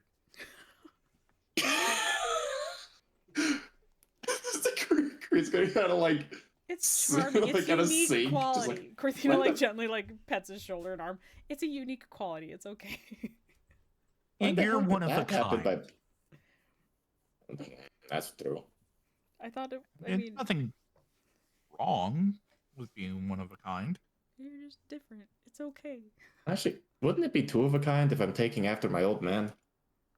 Well, wasn't this from one of a kind to me? One thing? 2 of a kind to her.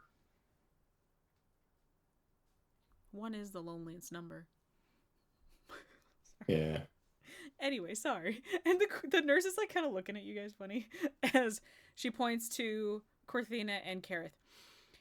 You guys will lose your scales for 3 days, and you can't breathe fire. Or she points to Kareth, or whatever you breathe. Because I mean, I know your different colors do things, but I don't want to say it because I don't want to be wrong. I'm not versed in dragons, and she mixes up a little things. So yeah, you guys your scales would turn into skin. Water. And you lose your breath powers. Gotcha. That's horrible. So they would lose their scales. I don't want skin. Yeah, I was gonna say like. Just, you got any of those berries on hand? What? You want to lose your skin? That's like skinning yourself, man. You're gonna look You weird. only live once. You're gonna look like a scaleless lizard. What are you doing? Cortina looks at you like almost horrified, but like confused, horrified. Like, what? I don't know. Someone's got to try it. I mean, I'm not. I don't think we need to, actually. We could just. Curiosities didn't skin the cat. It killed it. No, it killed it. Yeah, I know. It killed it. But you know what they say? The cat's got 9 lives, and I've only eaten one of them coming to this world. Okay. She looks at Creed and then looks at the nurse. Would they kill us? No, not that I'm aware. I mean, you gotta eat a lot of them. Okay. So what would happen to him? And she points to Creed.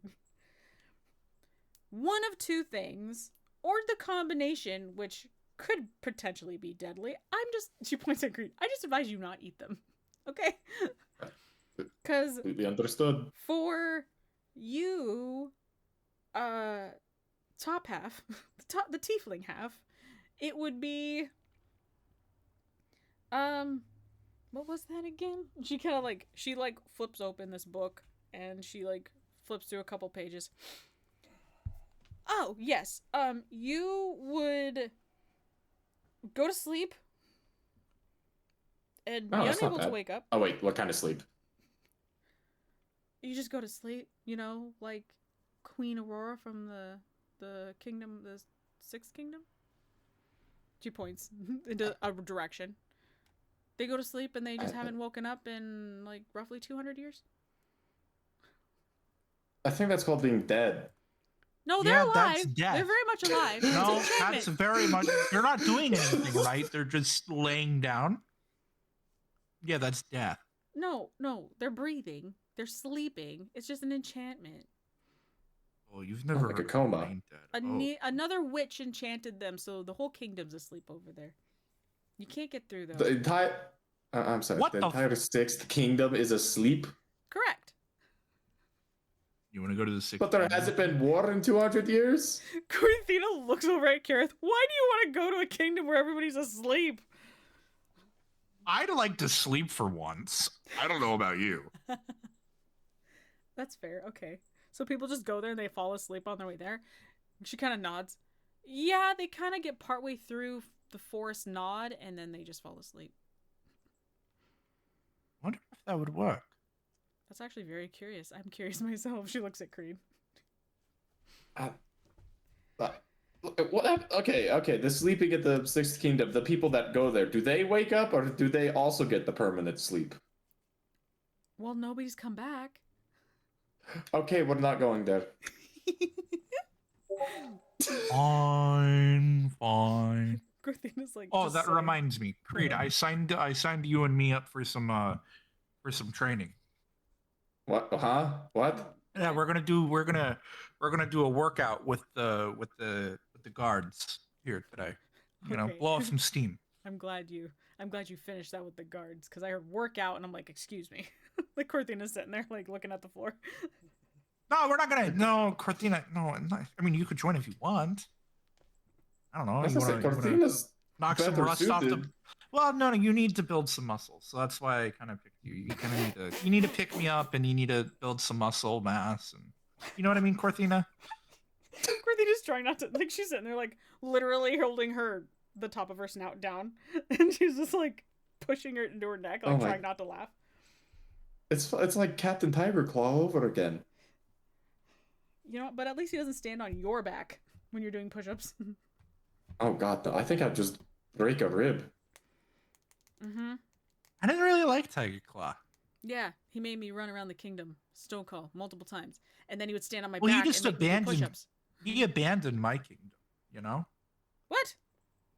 Huh? Yeah. So Tiger Claw actually originated from Rashali, and then when he grew up in the ranks of the Rashali military, and then he defected to Stonecall.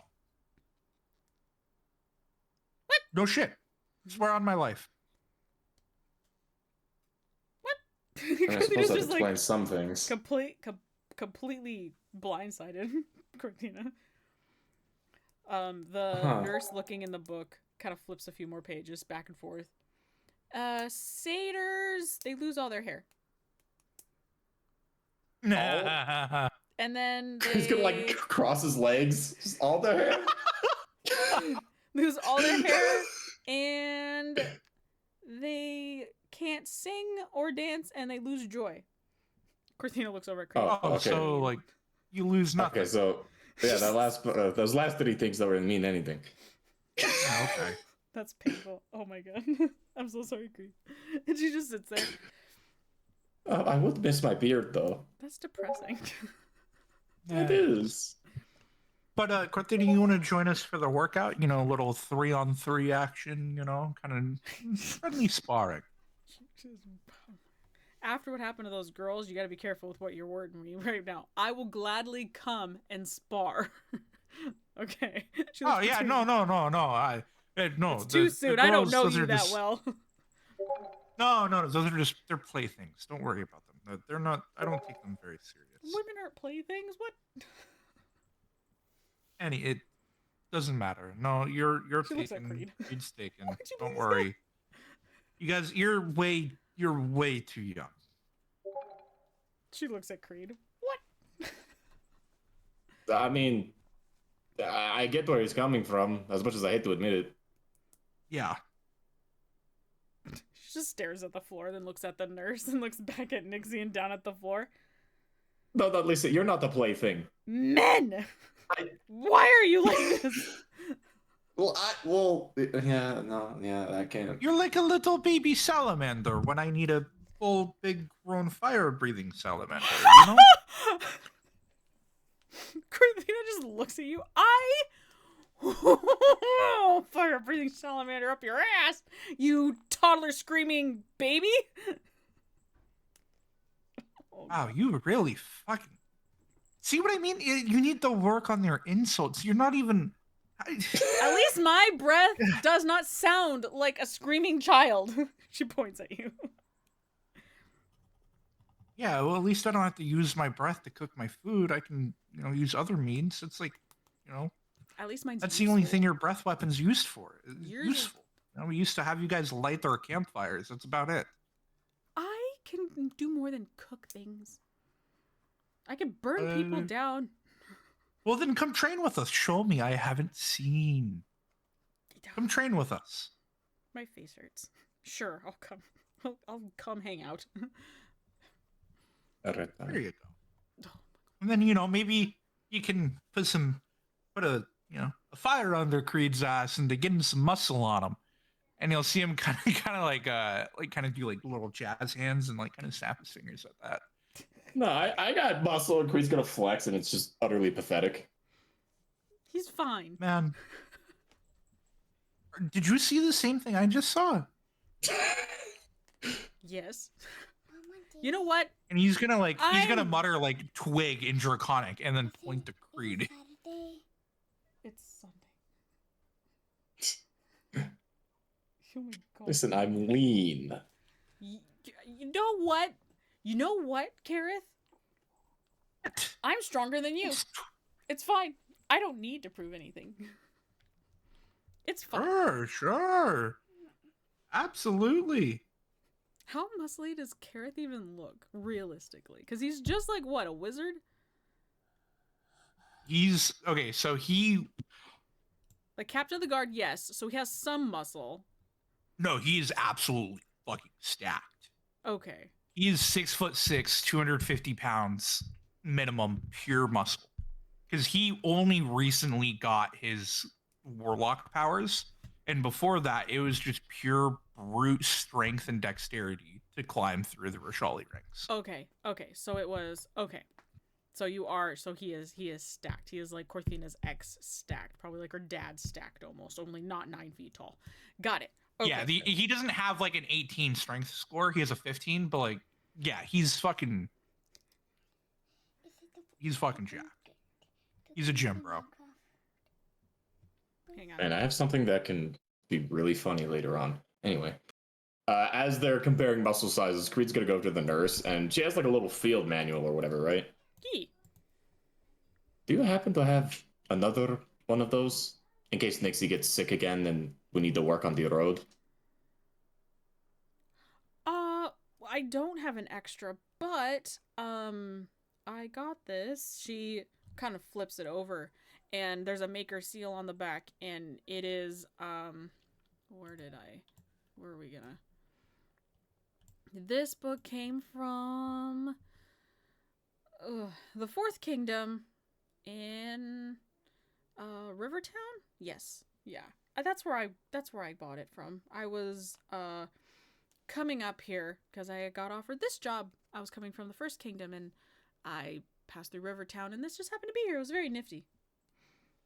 So there might be a bookshop in, because Rivertown is a high trade area, so you might be able to find something like this, if not more. There's plenty of bookshops throughout the town, so you can always like walk in, ask for the field guide, and like this, and I'm sure someone will have another one. But I personally, sorry, do not have another one. Wonderful. Thank you for the information. You're very welcome. That reminds me. We should probably like go buy supplies before we leave. Definitely. Yeah. Wait, buy what? Supplies, foods. Oh, right. I need to. My brain was not functioning. If my schematics are anything to go by, I need to buy metal. Ew. The nurse looks. Is there a forge master here? The nurse looks at your eyes, kind of like lift. Her brows kind of lift, and she looks like wide-eyed. Metal. That'll be from the Ninth Kingdom. In the mountains, the dwarves should be able to help you. If you find them and they don't kill you first. And she points at Kareth and Corthina. I'd like to see him fucking try. You'd be surprised what those little men can do. I certainly was. And then she looks enchanted for a second there. Very good. Oh, god damn it. What is everyone in this fucking kingdom? Sex fiends. God, fuck. They're sex pests, I don't know what to tell you. I mean, I feel like back home wasn't much better, actually. Granted, I was probably hanging around the wrong crowd. I was definitely hanging around the wrong crowd, and I got, like, whored out. I was literally sold to necromancers. That's rough, buddy. Yeah, I even have this, and you're going to see him pull out a blue silk bow tie. I even have this long story. Wait, yeah, are you talking about the one necromancer that wanted the egg, or was that a different person? No, that exact same necromancer. The one with the super long and fucking stupid name that Warden had you say to knock on his door. Yeah. What? Are you we talked to that motherfucker. I could have whored him out, and we could have gotten. God damn. She points at Creed. Yeah, I made 80 gold that night. What, 80 gold he was a dude, though. Wait, he was a dude, though. Oh, that's true. Never mind, that wouldn't have worked. Yeah? But that doesn't work. What do you mean? Wait, Christina looks at Kareth too. Hold on, huh? What? No, that just like doesn't. Money. But well, would you not do it for 80 gold? It's 80 gold. Dude, what? You physically can't. What do you mean? It doesn't add up. Oh. Guy thing don't work. I'm gonna kind of look at the nurse and be like, "Oh, look at these fucking idiots." The nurse kind of just sits there, like eyebrows raised, kind of looking at you, almost in the same spectacle look, kind of confused but then curious at the same time, to be like, "Wait, what? Like, hold on, I gotta figure this out." Oh, you guys are. You know what? You guys are too young to understand. You know. Why are we too young? I don't understand this. You know what? Actually, I don't want to think about that anymore. Let's go beat up some guards. Yeah, I agree with Creed. I don't know. Yeah, let's go get all hot and sweaty with some nice buff guards. And you're gonna see Kareth kind of like make a huge spectacle of like being hot and sweaty with these guards. Oh no. Oh. I mean, yeah, that's the goal. I want to work up a sweat. Oh yeah. I worked so hard I have to take my shirt off. I mean, it's kind of hot here, yeah. Anyway. It actually broke my character. I'm sitting here trying so hard not to fucking laugh. Oh my god. We'll come back and check on Nixie. So, hey, Creed, did you see she has a whole bathroom in her in there? Yeah, she's got the. Listen, I don't know what the symptoms. She might have like diarrhea or just a bath. A bath is a great thing. Yeah, look. Well, you think Nixie shit herself? No. Oh, we got a teaser for that. We got a teaser for that. Come on. No, she didn't. No, what the fuck? That's rude. Oh, okay. Well, God, you guys are no fucking fun. Apparently not. No, I'm just concerned about her and her feelings. See you later, Ian. And you're gonna see Karis kind of like, I have no idea what this guy's name is, but he's gonna call him Ian and walk away. The guy kind of looks at him, kind of confused. My name's Jack. Later, Ian. Whatever, dude. He just kind of waves you off a little bit. The queen kind of sits here where I need a guard. I will pick some random dude. Hold on, got one over here. Okay, so we're gonna pick some random guy, random slow Joe. Wait, there's a line right here. Crap, that needs to go away. Okay. God. So the queen is standing here. She looks at you. Oh, was your friend's quarters acceptable? I know you guys were very concerned about that. Absolutely, yes, and I do appreciate you having a personal nurse for her as well. Oh yes, like I said, she was gonna get the finest treatment. I genuinely was concerned when I saw you guys, and you are absolutely lost as to what goes on around here. But as your friend, and she motions to Kareth, has so generously offered to, he could spar with my guards or introduce some new methods. Yeah, friendly neighborhood spar session, a workout. We all the road kind of tenses the muscles out, and we like to kind of relax them a little bit and kind of learn you guys a little bit more. Yes. I hate to admit this curiosity, but if there has been no war in 200 years, I wonder how your soldiers would fare. Oh, well, I find my soldiers to fare perfectly well. In your world. Correct. It could be different in yours, seeing that yours sounds way more harsh, almost like the times of old. Before Happily Ever After. Gotcha. Yeah. Well, right. She motions to this guard right here behind Corthina, and she's like, he will take you to our training area that we have set up in the meantime while we are remodeling. I apologize. Perfect. All good. Yeah, absolutely. So, and he motions you to come with as they go this way. Through the doors. Yeah. Around the bend, pretty much back the way you guys came, kind of. Up over here, pretty much. Okay, yeah, this is a perfect little fight spot, yeah. Yeah. It's got weapon racks. It's got stone blocks to throw people into, yeah. It's got a little elevated spot for Creed to be a bitch and shoot people. With a crane arm, a little monkey business.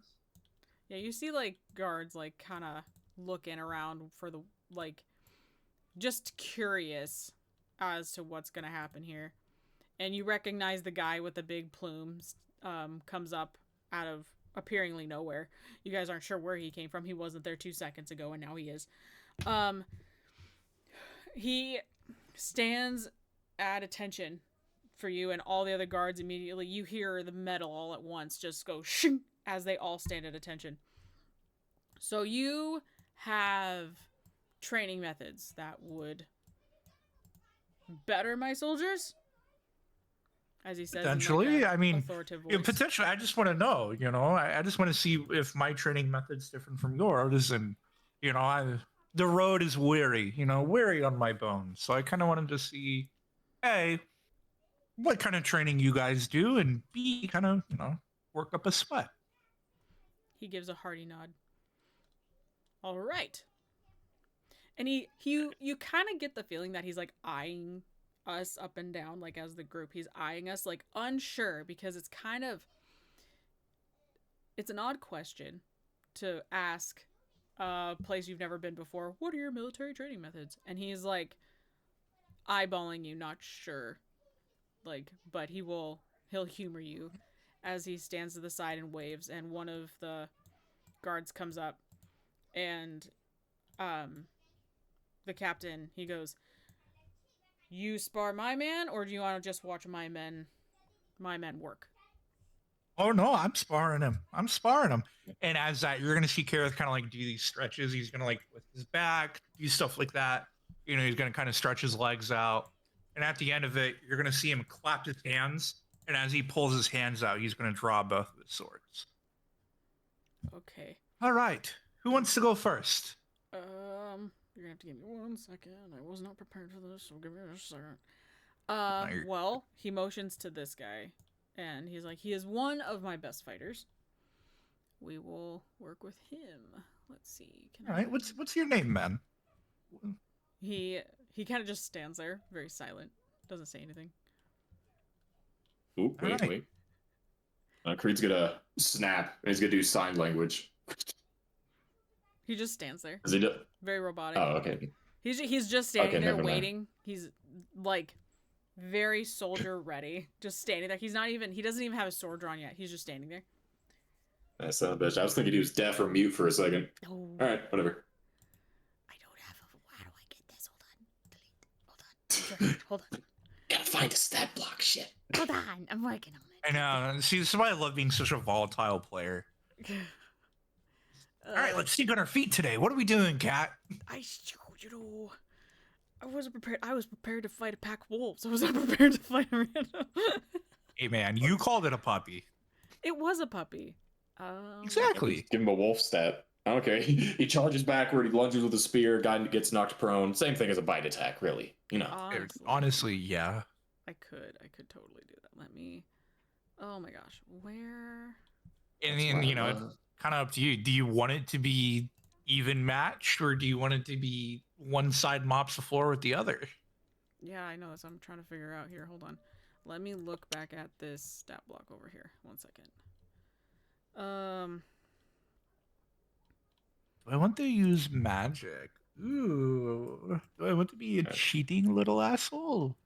Oh, Creed's gonna cheat. You know what? Creed's gonna cheat like a motherfucker if he gets in there. You know what? We are actually going to do this. All right. I got this. We'll see what happens. All right. So.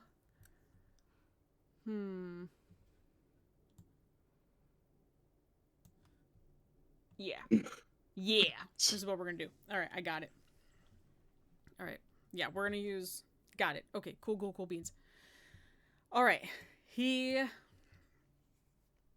takes. He just stands pretty much waiting, and the commander like motions to you, Kareth, towards the guard. You more than welcome to go first. He won't move. Oh, okay. And at that, I'm gonna kind of like tap my legs with both of my swords and cast Armor of Agathis on myself. Okay.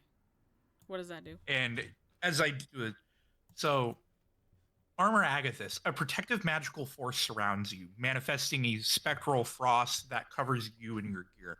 It's flavored since I'm a Hexblade Warlock to spectral darkness and fog.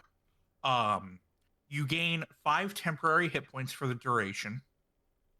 If a creature hits you with a melee attack while you have these hit points, the creature takes 5 cold damage. But since that's at a first level, since I'm upcasting it to 3rd level, it does 15 damage in return to him. Okay, and that's if like what kind any successful melee attack for the next hour. Melee attack, or let me see. Yeah, the creature hits you with any successful melee attack, they automatically take 15 damage. 15 magical damage. Let's see, that does remind me. It was flavored necrotic, but the actual spell has it as frost. Hang on, this is just Creed does his own thing. Don't mind him. Okay. Yeah. So I'm at a total of 50 health points. And at that I'll kind of motion towards the guard to kind of ready his stance. And you see him pull one of his swords out as he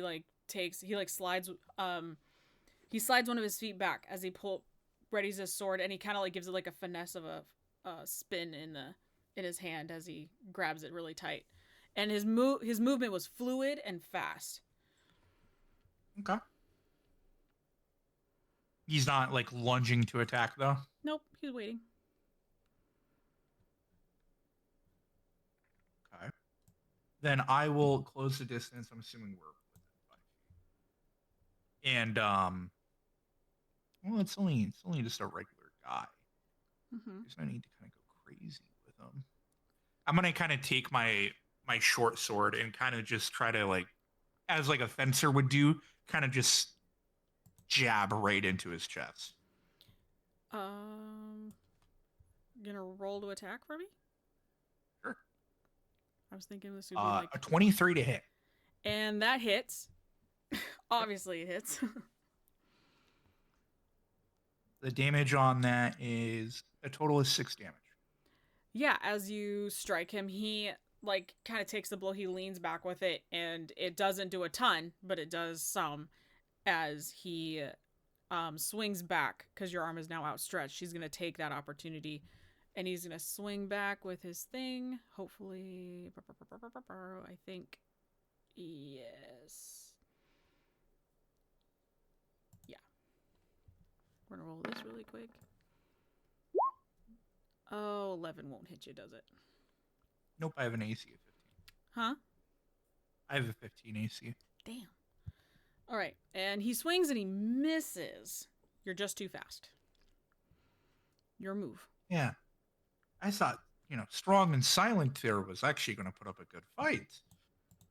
Oh well. And you're gonna see Kareth kind of like, he's gonna shed his short sword. I'll be fair.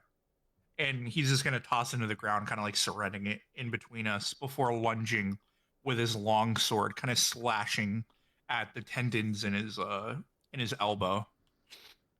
Ow. Or a 23 to hit. Damn, what's your hit? What the hell? I have a +9 and a +11 to hit. This is unfair. No, all right. Roll your damage. +11, dude. That's fucking crazy. Yeah, +11. That's why I threw away the +11 sword. 11 damage to him. Okay. And he takes that hit. He's still standing. He looks just fine. Like, he's taking your hits with stride. Yeah. He's gonna turn and attack one more time. Come on, bro.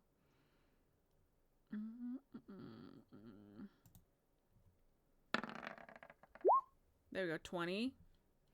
Yeah, that hits. There we go. And we're gonna roll for damage. Not a lot. He comes in because you hit him in the arm specifically, so it's like almost a little slower, and he gets you for 4 damage. And you kind of see the fog start to dissipate a little bit as it's looking a little bit clearer than it was before, but like no actual physical harm is done to Kareth. And and he takes, since he got the successful hit, he does take 15. We flavored it as necrotic. You can do whatever kind of damage as long as it's magical. But 15 damage. Hang on. Let me. Hold on.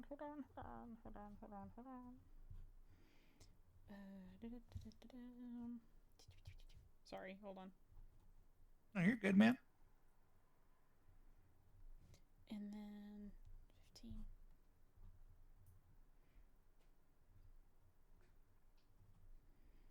Okay. So with that, he is going to step back and hold his hand up, as he's not like hurt, but you could tell he's not bad, but he is taking a step back as to this. Bow out. Yeah, bow out before he gets too hurt, because he's not. You can't see like his helmet, but he's like kind of like tilting his head at you, confused, because there's obviously something else. And when he finally hit you and it did no damage to you, he's like, yeah, no, I'm not gonna beat that. And he does step back, and he's like, that's not, I'm not that dumb. Nope. And he looks at his commander, and his commander nods, and he's like, all right, that was what about you? That was some really interesting magic you have there. Well, none of it's. The only magic is when he actually hit me. The rest was training. He gives a nod, and he's pointing like at your, like there was no damage done, type of thing. And he looks over at this soldier, and the soldier kind of backs up a little bit, just very aware, as he's like kind of now feeling you out, unsure. And I really want to get, I don't know how to, for somebody else, I want a different stat block. Come here. I don't know how I did it before. Like I made stat blocks before, and I don't know how I did it. And now I'm mad because I forgot how I did it. Is it this one? Do you want in on the action, or do you want to watch me fight a little bit more? Creed's gonna like look up at you, and I imagine he literally is like at this point like sitting on the ground. Like he's just, oh, I mean, you did offer the queen for me to fight as well, right? Wasn't that part of the agreement? It was for all of us to fight, but I don't know if the guard captain want to have a go at me, or if you want to have a go at whoever around here. But yeah. The guard captain doesn't really. He just kind of shrugs, and he's like, I personally don't feel like I need to fight. Okay. How do I get these stupid stat blocks in here? Yes. I was going to say, I mean, you seem more capable on the, toe-to-toe front, Gareth. I would be probably more useful on the tactics side, Yeah. Navigation, sneaking, that sort of thing. The less toe-to-toe, the more guerrilla warfare type. Well, if you ever want to learn how to wield a sword, like Corthina shrugs. He's a really good sword fighter. He's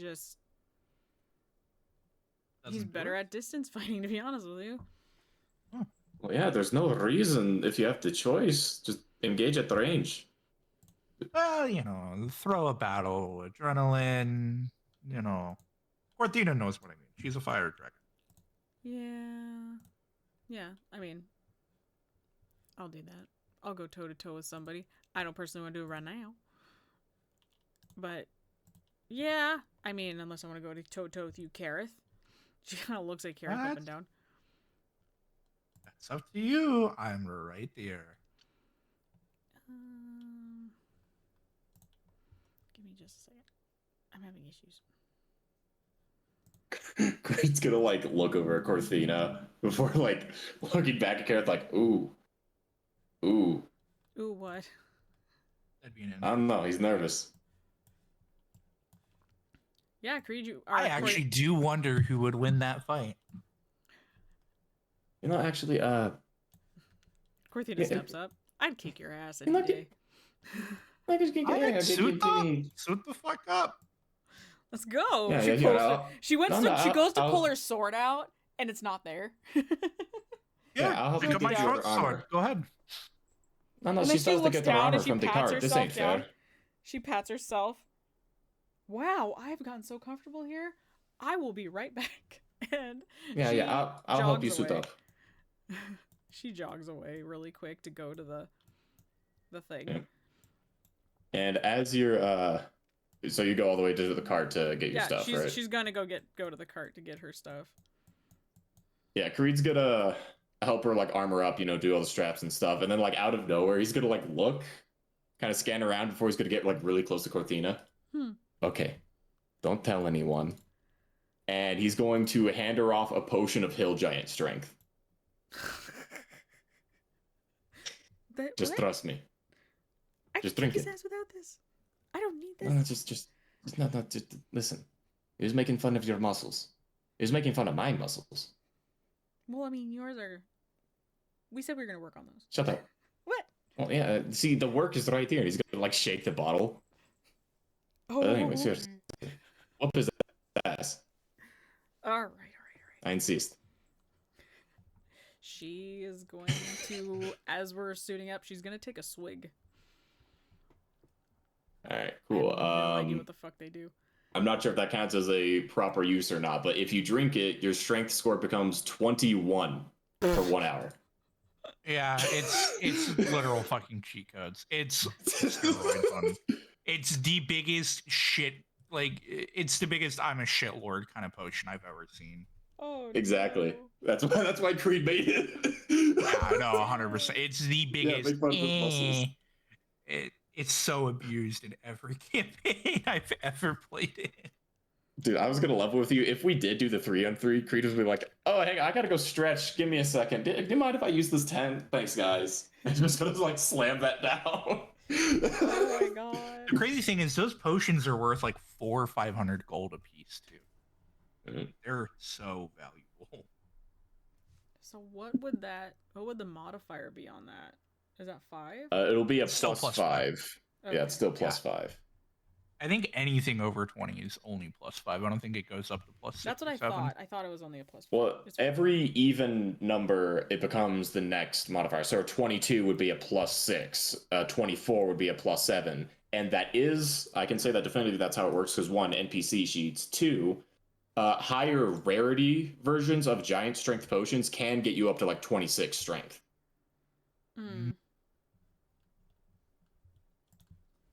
Oh, okay. But yeah, it'll be just a plus 5. And literally, if you want, on Corthina's character sheet, if you click the number, like strength, like if you have the 16 there, whatever, it'll bring up like the little thing on the right, and you can override the score to 21 for the time being.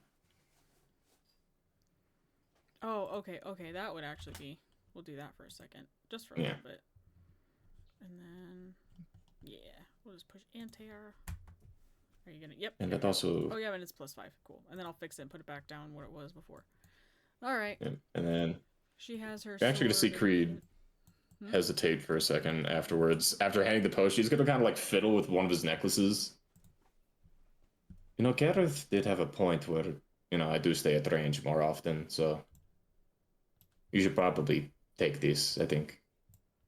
And he's gonna take off one of his necklaces, which is also a amulet of health. Oh. And he's gonna hand You're that just fucking cheating, you little cocksucker. Hey. Firstly, absolutely yes. Secondly, amulet of health needs to be attuned to first, so she won't immediately benefit. Yeah, she can't. Yeah, you have to. But yes, Creed never fights fair. Never, if he can help it, he will never fight fair. Yep. Wow, I love that shit. I know that shit for a fact. Okay. Yeah. Well, you can. That's just Cog in a nutshell. Cog is. Yeah, if you're fighting fair, you're fighting to lose. All right. That is true. All right. Well, we go back. She's like looking at Creed like the entire time, being like, "Well, thank you. Like, this is so kind of you." Oh no, yeah, fucking. I have to look out for you, okay? I think we're good, to be honest with you. The fact that we're sparring some random soldiers is goofy. Except this Kareth guy, we're gonna kick his ass. And she. I know you're gonna kick his ass. All right, Corthina now draws her blade. And does Corthina have a shield? She does. Is it currently equipped? It's because she went and got it. So she has her sword and shield. That's her kind of her default. Oh, okay. Actually, no. If we're using all of our stuff, and you'll see Kareth summon back both swords, and you're gonna see him merge his swords. He's gonna he clapped to draw them out, and he's going to draw them in and make a very high-pitched screeching noise as the swords bind together into this dark, oxidized blood red sword that's neither a long sword or a great sword. It's one of those like hand and a half swords that are a little bit thicker than normal. And it's just this gnarly looking beast of a sword. Oh. Corthina's eyes get a little wide. And she's like, oh, okay. I got this. And she kind of gives her sword a little bit of a shake, and it just bursts into flame. And as her sword bursts into flame, and they all watch as your swords meld into one, the guards, like, you hear them start to murmur, and they are all very much taken aback by this magic. Like, this is very uncohort. Like, they're not, this is something they've never seen before. And so they're very much like, whoa, what is this? And these guys who are near the fire sword, they're like scooting away, like, oh, wait a second. Yeah, I'd assume Creed wouldn't be standing right next to the sword either.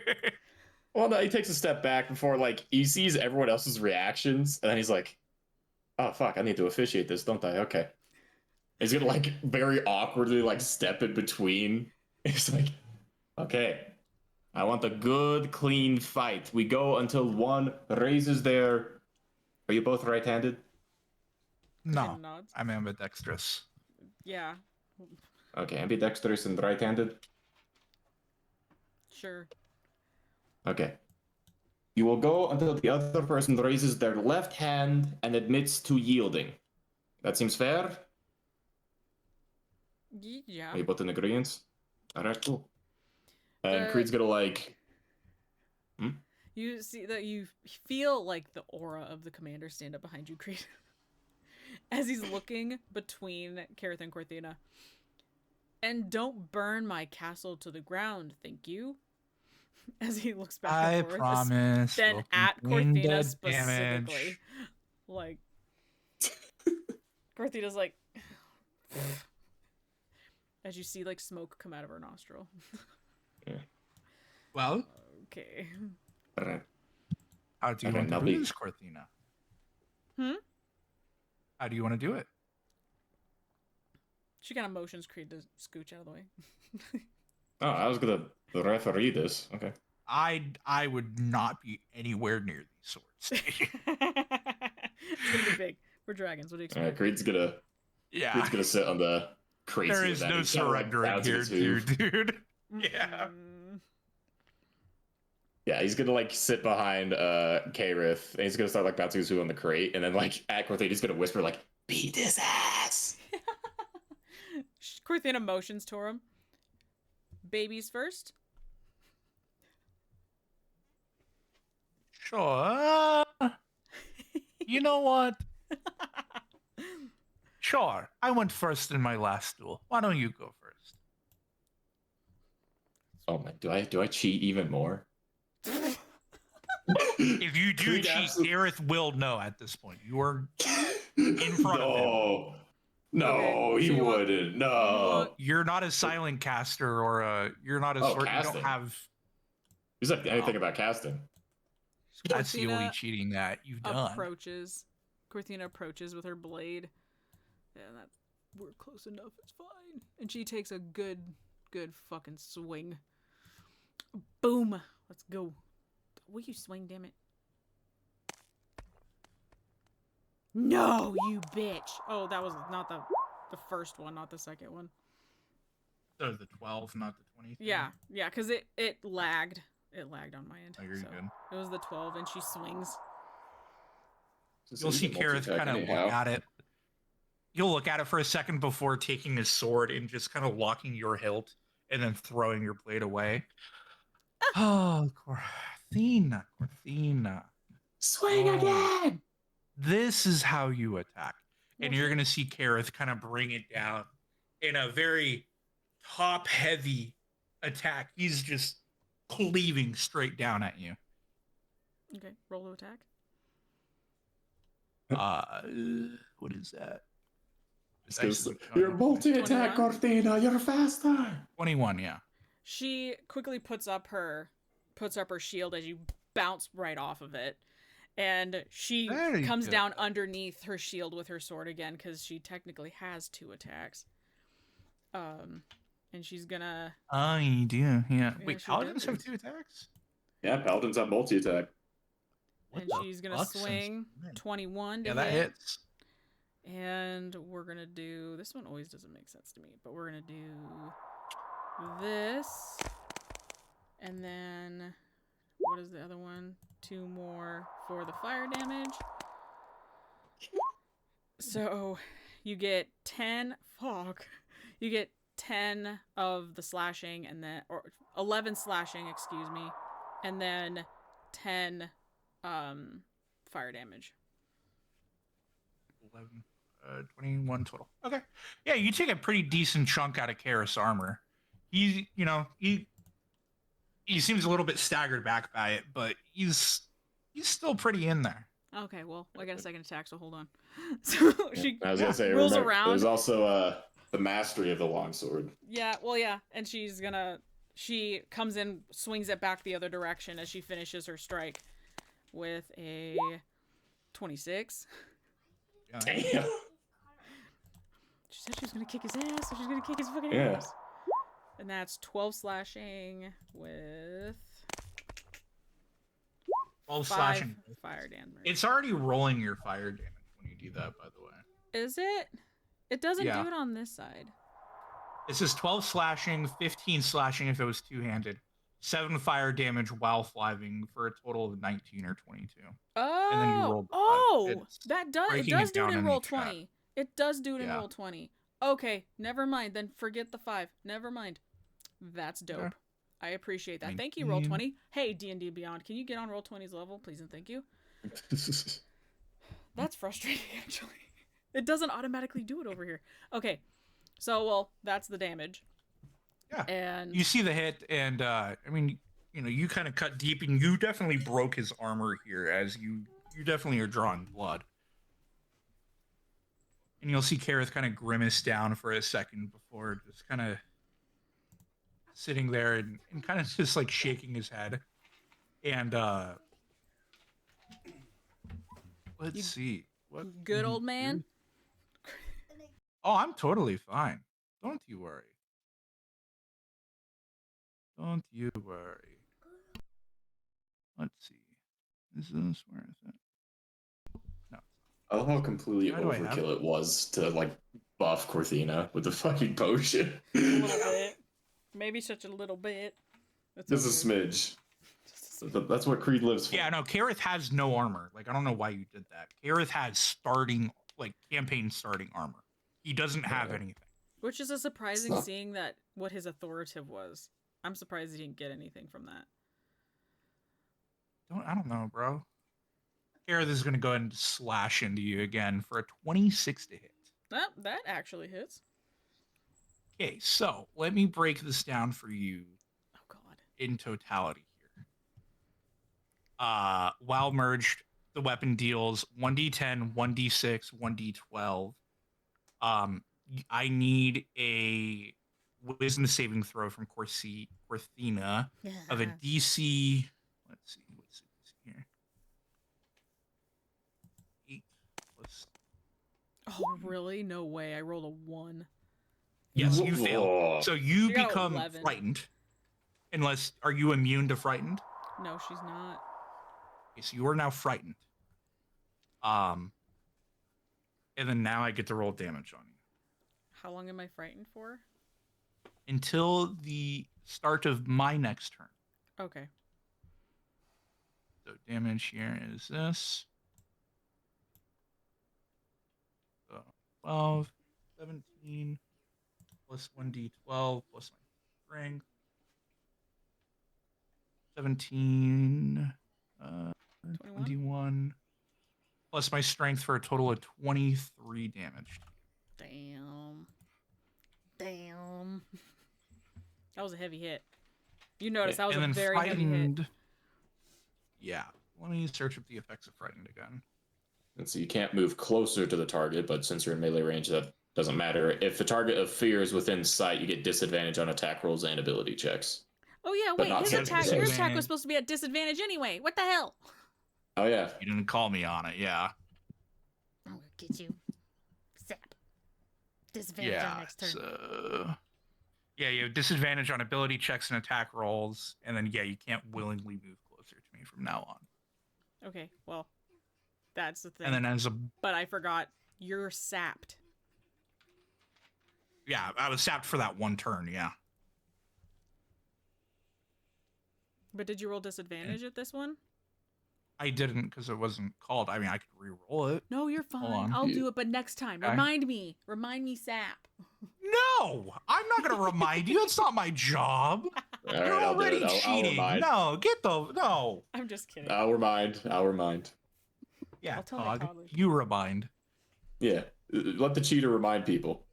Yeah. It's expected. It is now Corthina's turn, though. It is Corthina's This turn. is Can she conniving bastard. can she attack if she's afraid? She can attack, but it's at disadvantage. Attacking at disadvantage. Okay, so then we gotta go like this. At disadvantage. And she flail strikes. knees! The knee! 18 at disadvantage. And then seeing that he can't block the attack, you're going to see Kareth kind of hold out his left hand at that. Because no matter what you roll on damage, it's going to kill him. Wait, wisdom. Yeah. Okay. Oh yeah. Whoa. Yeah, because he has an AC of 13. Yeah. He only... His armor is an AC 13. Like, he is so useless. No, anything would have killed him. He only had 6 health left. Oh shit. Yeah, that's what... You did 40 damage. What do you mean, oh shit? I'm sorry, I don't think about it. I'm so used to fighting big people. Bloodlust. Yeah, exactly. Yeah, that... Anyway, she flails one more strike at you. Yeah, he'll eat it, but he'll kind of... How you want to flavor it? You actually want to knock Kareth out here? We'll just, like, quote unquote, just knock him back, not knock him out, not like kill him, just knock him back, like, and he, you know, either gives up or he just sits on the box. I don't freaking know. Yeah, that's why I said, like, I gave my hand up, like Creed said earlier. I was like, I Okay. can't block this attack. Yeah. Okay, so Corthina steps back, and she's like trying to shake off the fear that she's stepping back. How's that, old man? Think you can take me now? She's trying to be tough. Can I make a perception check? Because she seems a little different from normal. Yeah, make a perception check. Yeah. A little roided. 15. Yeah, you know she's. I mean, what are you looking for? Just like her personality, or No, I'm looking for... Because Creed did leave with her, and she's... When you get the potion of hill giant strength, it actually affects your body physically. Yeah. Like, you grow bigger muscles. yeah. So I'm kind of looking at, like, she's acting a little weird, and I'm kind of just looking for signs of, like, abnormality, like, physically on her. You can, because you know her at this point. Like, you traveled, you seen her without her armor on, for the most part. You can see that she's a little bit, like, rippled, like her biceps, which you can see outside, because that's like one of the few parts that her biceps and her thighs are actually not covered by her armor, and they are a little hulkier. Not much, because she was already kind of muscular. It was already still pretty fucking beat, but there is a yeah. difference. You can see a bit of a difference actually with her current actual strength. It's not a ton. It's only 3-point difference, but like, Yeah, so it's only affected by 1. But yeah, kind of looking at it like, hold on. Does your armor magically boost your physical strength? she looks down. You know, I never noticed it before. Hold on. Will you stand still for a moment? And Kareth is going to touch the armor and cast Identify. Cast identify. If she'll stay for the entire time. Yeah. She's gonna, like, how long does that take? Like Hold on, let me look at it. Oh, it's a I ritual think if your cast, so it ritual takes 10 casting is minutes. 10 minutes. Yeah, no, It's she's 10 not minutes. gonna He's a hold cooldown. still. She's gonna swat at you, being like, "What are you touching me for?" I was just wanting to look at your armor. Very unusual. You see right here and right here, you're not really fitting in your armor very well. It doesn't make sense. You said you were not in the army of Stonecall. Did you cheat?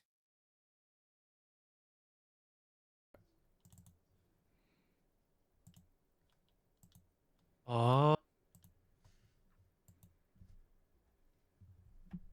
Oh, okay. He's gonna look back at Creed for a second. What's Creed up to right now? Oh, he's getting his healer's kit out. He's gonna start addressing your wound. I mean, it's mostly flavor because he doesn't have the healer feat, but he's like getting bandages and shit. Did you help her? Huh? Why? Did you help her? Well, yeah. I mean, she can't get the straps in the back. No. You know what I mean, don't you? Did you help her cheat?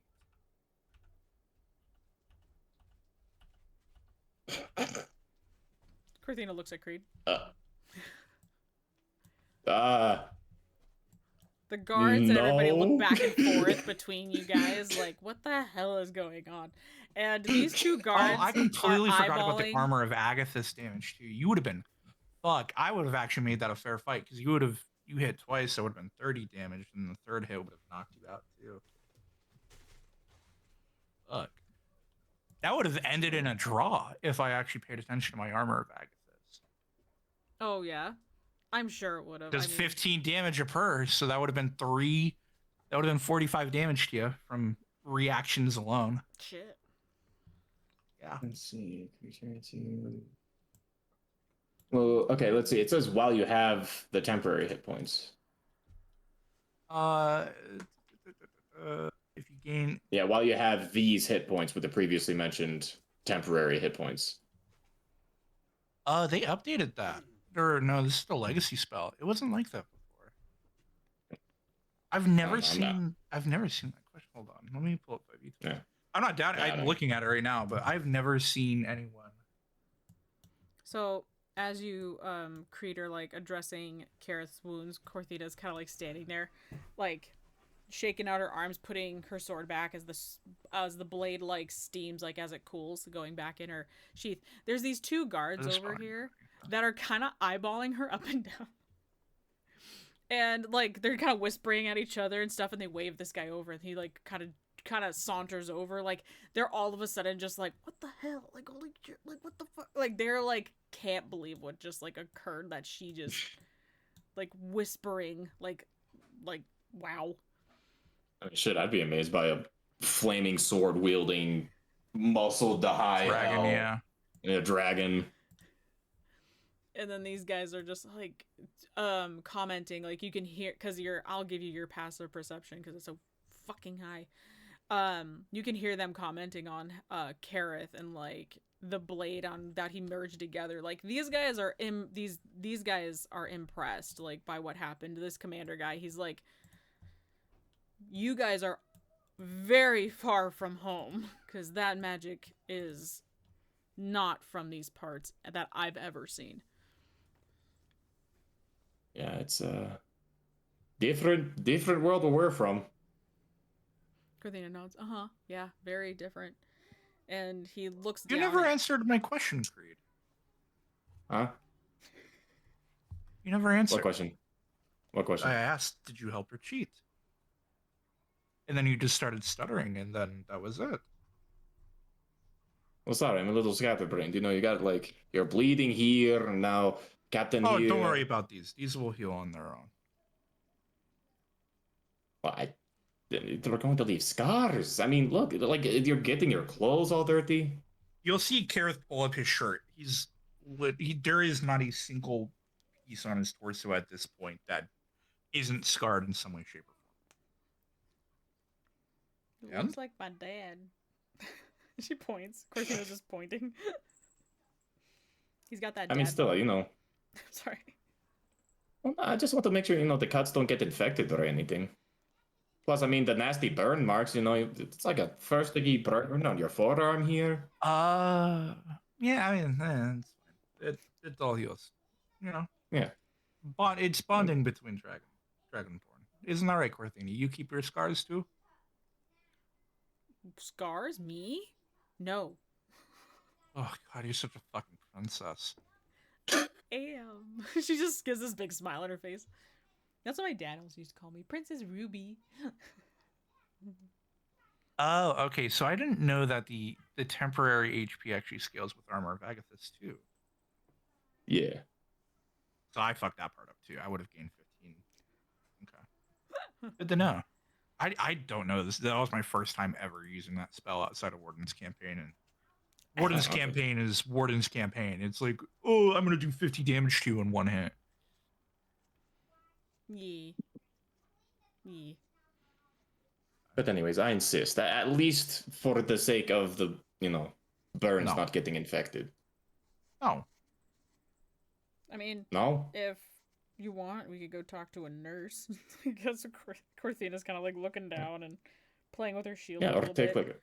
like a cool bath or something. A bat sounds so nice. God, you guys are so weird. You don't like. You lose a fight and you just run away for someone else to patch you up. You don't like figure No, what you did it's wrong. not running away. We're just Oh self-care. no, you can reflect while in the bath. God forbid I take care of myself, you know? Yeah. You take care of yourself. Well, ouch, but also fair. Oh, that was pretty... I try to. I felt that over here. Maybe treat your own burns. Goddamn. Like he's looking at you. He's still got like bags under his eyes. You saw him like jolt awake this morning, obviously from a nightmare, and like his clothes are so fucking dirty still. Jeez, Creed, I think You know, need to I treat think your own we should burns. go to the bath, but I think it's you who need it. God, Captain, what was your name? William? Yeah. Kurt, he nods. You got like a smithy here that could either patch up my armor or I could buy new armor from? Ooh, yeah, Smithy. Yeah, we were asking about that earlier. He wants to learn, he wanted metal or something. Right. And he kind of looks. It's downstairs. We don't have a map of downstairs, but it's downstairs. And he points. Oh, okay. Oh, absolutely. I appreciate it. Are we allowed? He waves over to one of these guys. You show them where that is, and you all, and he points, get back to your posts, and they just all scatter. Yeah. I'm gonna kind of like toss my blade to the guy I was dueling earlier. I think it's this guy or whoever it was. Like, whoever that like Silent but Steadily kind of guy was. I'm just gonna like toss this. Oh, he's over here. Blade over to. Oh, okay. Yeah, before he leaves, I'm like, here, take care of this. What? He like looks down at it and then looks back up at Gareth. No, take a couple of swings with it. Takes a swing, couple swings. It's pretty. It's like a broad. It's like a longer broadsword, for like sword size and weight. It's like that in between of a long sword and a great sword. Oh, hand and a half sword. Okay. Yeah, hand and a half. He gives like a hearty nod, and like then goes to hand it back. No. I don't know. I don't need that right now. I'll summon it whenever I need it. He looks at it confused. He nods and he kind of saunters away over it, going over to this guard over here to like show it to him. And this guy cans up and he waves over. Captain said to follow if that's what you want to go to the smithy. Oh, yeah, yes. You guys good for that? Yeah, at this point, Gareth is like he took his armor off because it's fucking shredded at this point. It was already rusty, like it was. Okay. He's gonna need to work on it tonight to kind of piecework it back together. And he nods and he just starts leading you guys away towards the to the thing. Corthina follows, kind of. She's like dragging because she doesn't want to wear her armor, but she is like, oh fine, I guess we're going this way. And he leads you back way over here, down over here, dun, dun, dun, dun, dun, dun, and you see a magical staircase over here, and you go down. Yeah, this wonderful little staircase right here. Yep. Straight into the forge. Yep. And you go down, into that staircase, and it's like corridors after corridor after corridor. There's like different hallways, and you see he turns down one, and you see a big door made of iron, and he kind of gives it a little rap, and like a hard bang because it's an iron door, and you hear on the other side like banging and yelling and like something smashing or whatever, and he kind of pauses and like waits for a moment. Then he gives another bang on the door, and the door swings open, and you see this strong looking man like kind of standing there. What? And he's like bald, and he has like blackened goggles on, and he has like this ridiculously large mustache, like the tips of it are like burnt, and his eyebrows are like wild and like they're like fried on top, and he sits there, and the captain, and he points to you guys, and he says they have some inquiries with you, whether, and he looks fix their armor and such, and he looks at you guys, and you can tell he's like squinting, but like he can't see, and he's like, what? And he rubs his hands like on like his hands are like blackened with soot, and he rubs them on the goggles, and you see like just smears, but you can kind of see through them now, and he's like, oh, what did, come on, and he motioned you with his like big hands, like he's just like kind of not a behemoth of a man, but he is a very large dude, and he obviously is like a working guy because he's just all covered in soot and grime and whatever, and he motioned you guys in,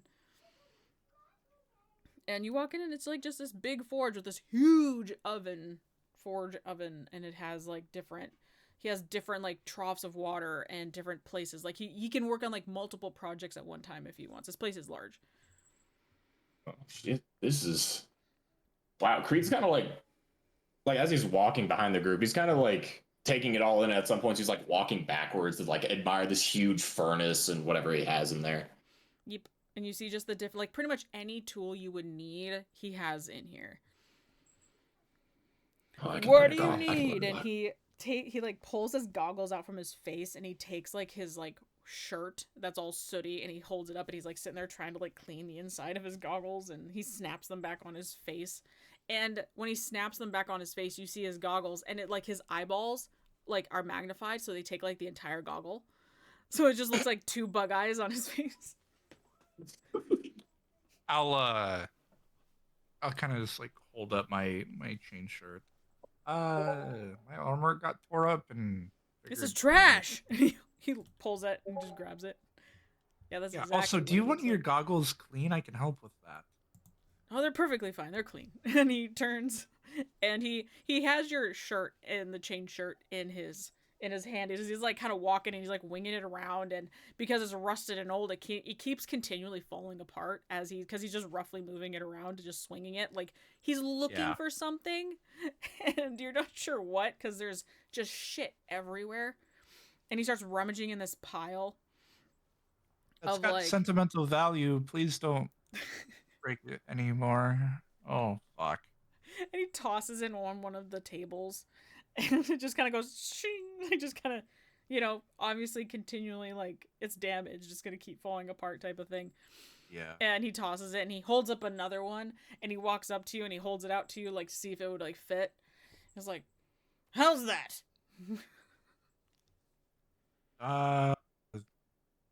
Yeah, sure. I was wondering, do you have yeah, I just wanted to know either if you could fix my old armor. That trash? You want me to fix the trash? He points to the thing. Why? Oh, okay. When you can have this perfectly good one. It's used, but it's perfectly good. No holes, it's not rusty. You can have this one. And he like kind of just tosses it into your arm. And he walks back over.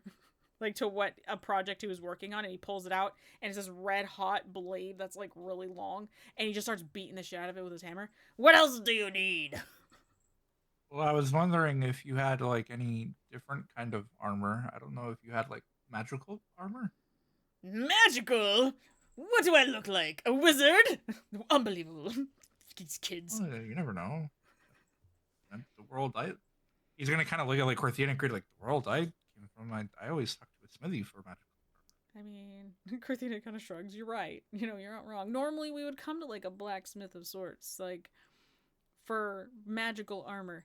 And he whips around and he looks at you guys and he's like, divine magical armor is such. You need to get it enchanted. You need to have someone make it. And he points at what he's doing. And then you ship it to the enchantress. And then she makes it all pretty for you.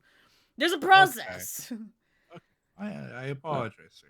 Most of those ladies are in the First Kingdom. Very fine ladies, a little stuck up with their heads in the clouds, but you know, they're very nice, to say the least.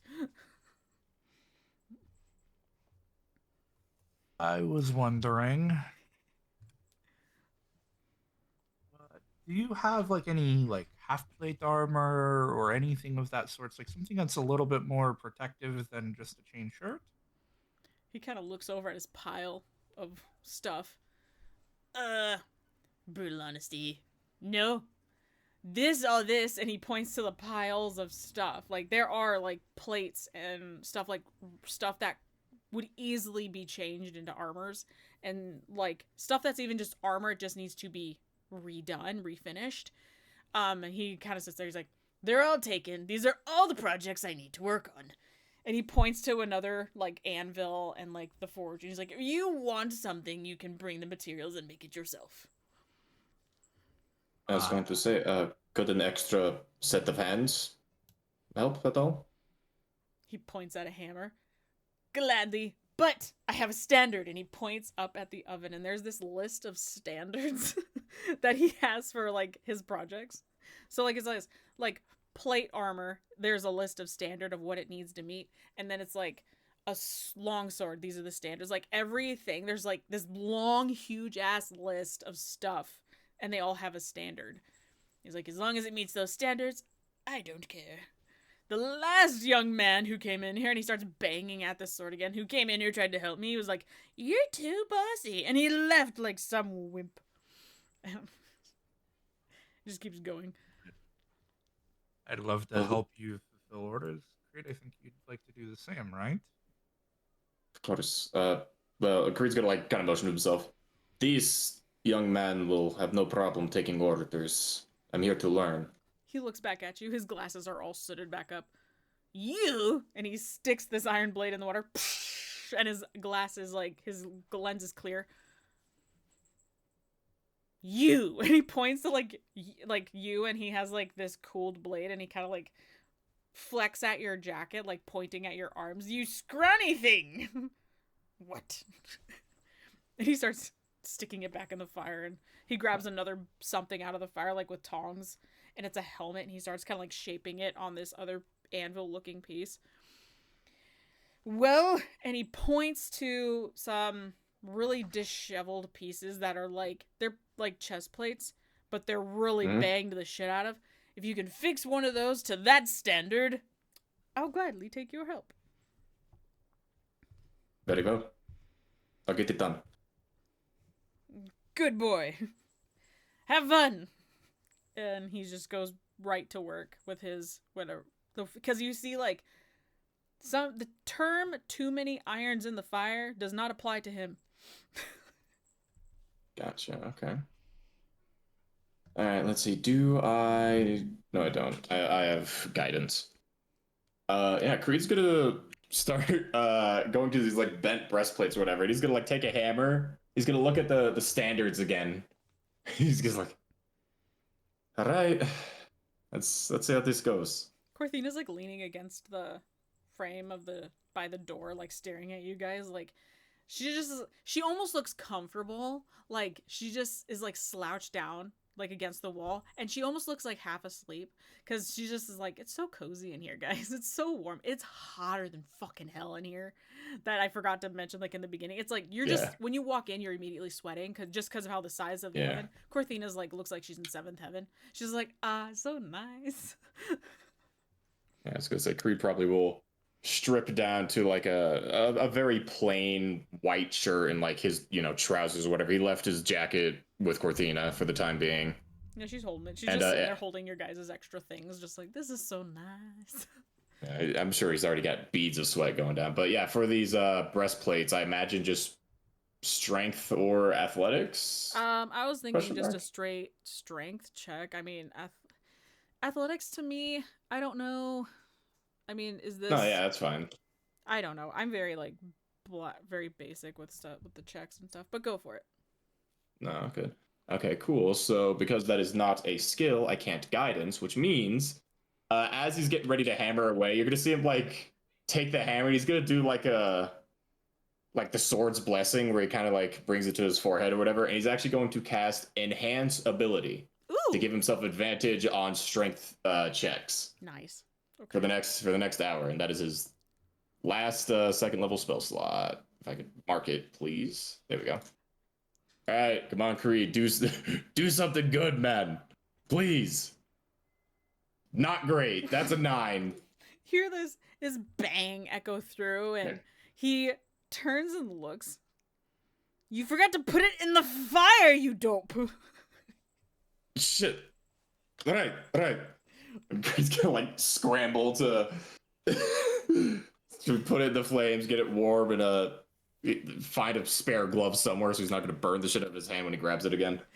So, or tongs or what have you. There's iron tongs. There's like I said, there's all kinds of different stuff, like the hammers and the anvils and stuff.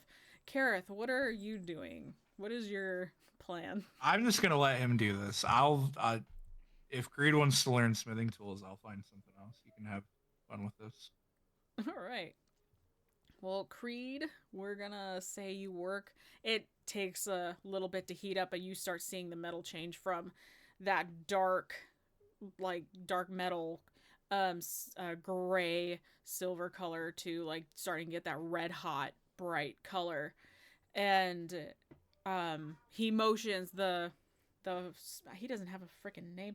The smith guy motions at it to get you to take it out of the fire as he's putting something else in there and taking for as long as it's been in there, it's like his 5th thing he's pulled out and put back in.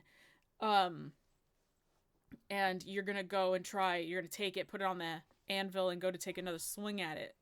Give me another strength check, bro. Come on, may the hammers be kind upon my soul. Are you fucking with me? Come on.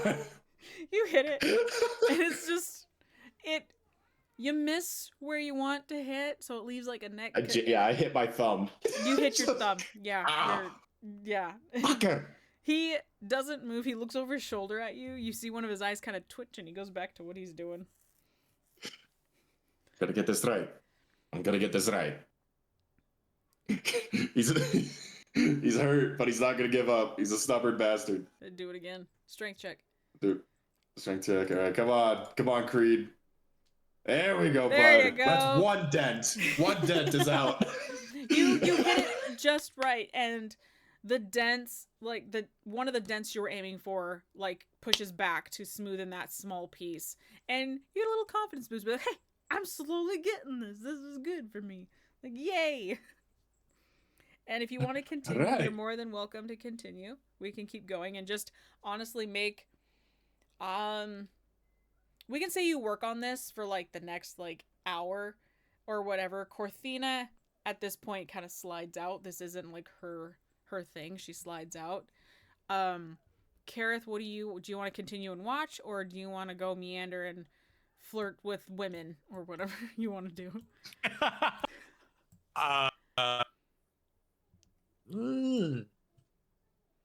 He'll what does Kareth want to do right now? Well, it's probably later in the day at this point, huh? At this point it is. It's after the training, you guys have been down here. Yes, you were in a dungeon thing, so you have no idea what time it is. You just know you've been down here for a very long time. Corthina, you look around, and Corthina, you don't know even when Corthina left. She just kind of left, and she took Creed's shit with her. So she's like, I'm just gonna wander away. Okay. Yeah. Kareth will grab his old rusty armor and kind of put it in his bag of holding. He'll throw the new armor over his shoulder, not wearing it, but kind of just dragging it along with him. He'll get out and wander around, and he will try to find Uh, he's gonna kind of look. He's gonna kind of wander out into the courtyard and see if there's anyone that may or may not look like they're either a trader or a traveler, not like a castle resident or anything like that. Anywhere he can kind of like glean either information or goods off of. Make me a perception check. Yeah, that's a 9. Fuck. You don't see anybody. You see, you said a 9?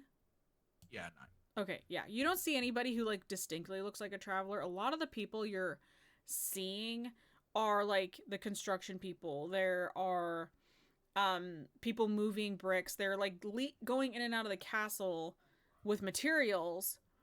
But as you come out, you also see like the time of day. It's in the evening. You see these people packing up and getting ready to leave for the day. You're unsure if they're travelers or not. You just understand that they are working at this castle to make whatever improvements the queen wanted. Queen asked. Is it these people or it's like this whole courtyard area. All these people are workers. So yeah, I'll kind of walk up to the first dude I see. Excuse me. And you see him, he heavily heaves like a chest into the cart that he's standing next to, and he turns and looks at you. Oi! Oi. What's up? Hello. I was wondering, do you know of any merchants around here? Merchants? Yeah, merchants. Not in the castle, no. You'd have to go to the village nearby, or there is a... He kind of points off in to like the southwest area. There's a potion master over there if you want. That's what you're looking for. She's kind of weird though. But yeah. You're the next like good trading. Most of the trade routes come out of the Fourth Kingdom. To be honest with you, you're gonna find a lot of people who are shipping things back and forth. What is there like? Is there anything else to do here besides construction work? He kind of stares at you, and this girl like kind of steps around him and looks. This is the Queen's castle. I mean, not a whole lot to do. She rules the Second Kingdom, and that's kind of it. Oh, it was worth a shot. Sometimes she has parties, but very far and few in between. Yeah. Well, sorry to bother you from your work. No, it's all right. You don't look like you're from around here at all. A story for another day, my friend. All right. And they go back to what they're doing.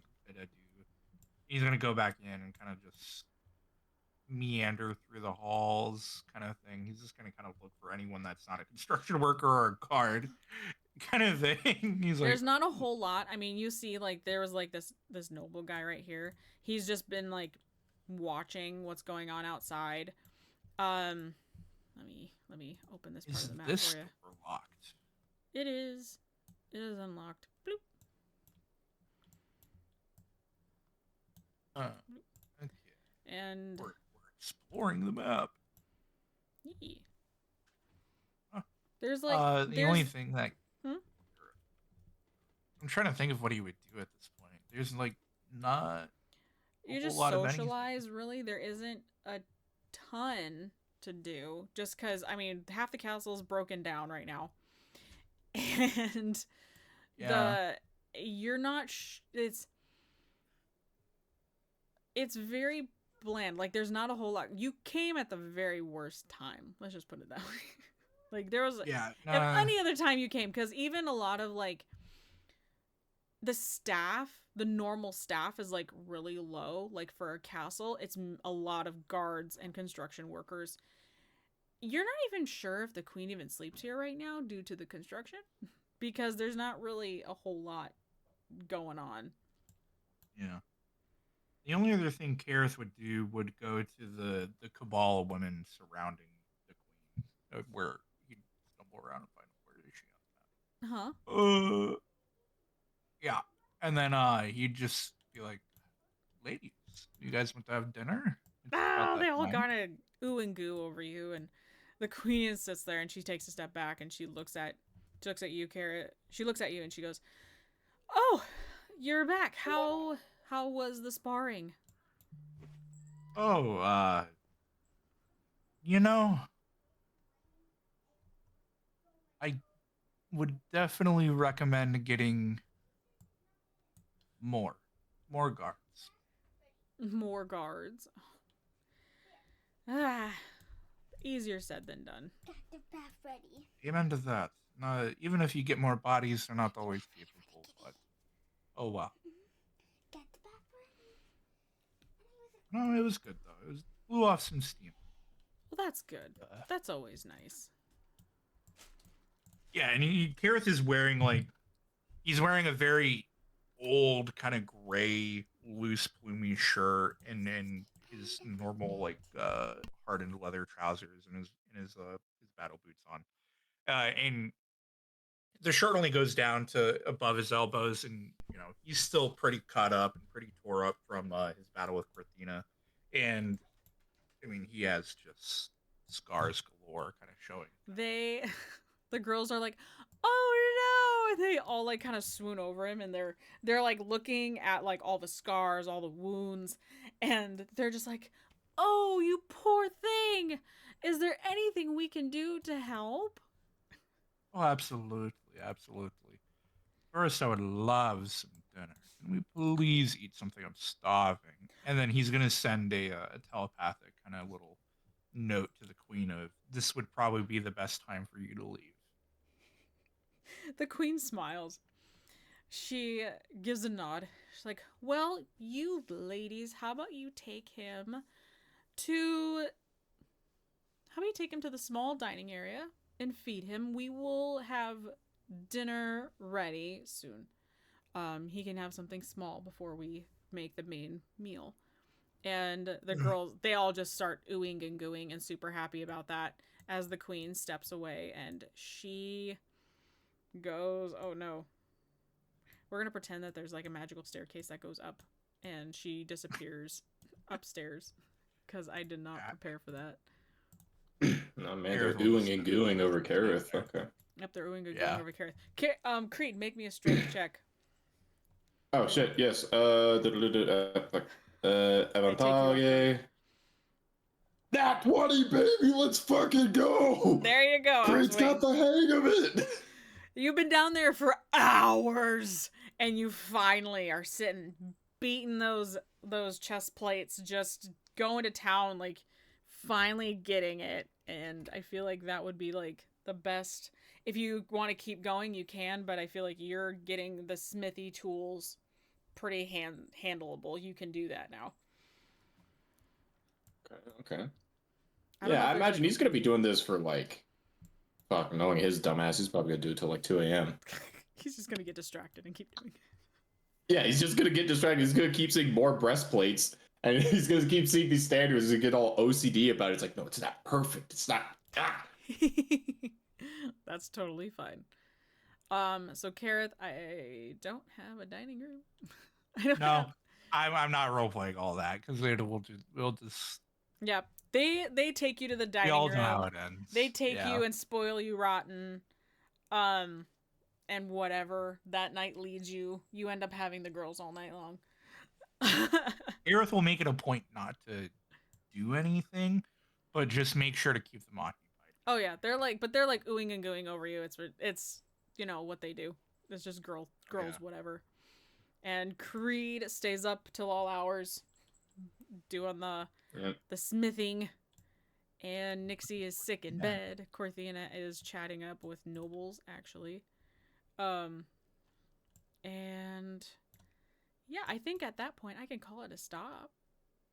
It's been 3 hours. We're cool. Yeah, good session. Good session. Yeah. I'm glad. It was a lot of role playing. I was sitting there. I was not prepared for that much role play in the castle. I really didn't. Oh, absolutely. Listen, players will always move significantly slower than you think they will. Trust. Yeah, I've noticed. It's okay. I'm planning for that, which makes it better for me because then I have plans for future, so it's all good.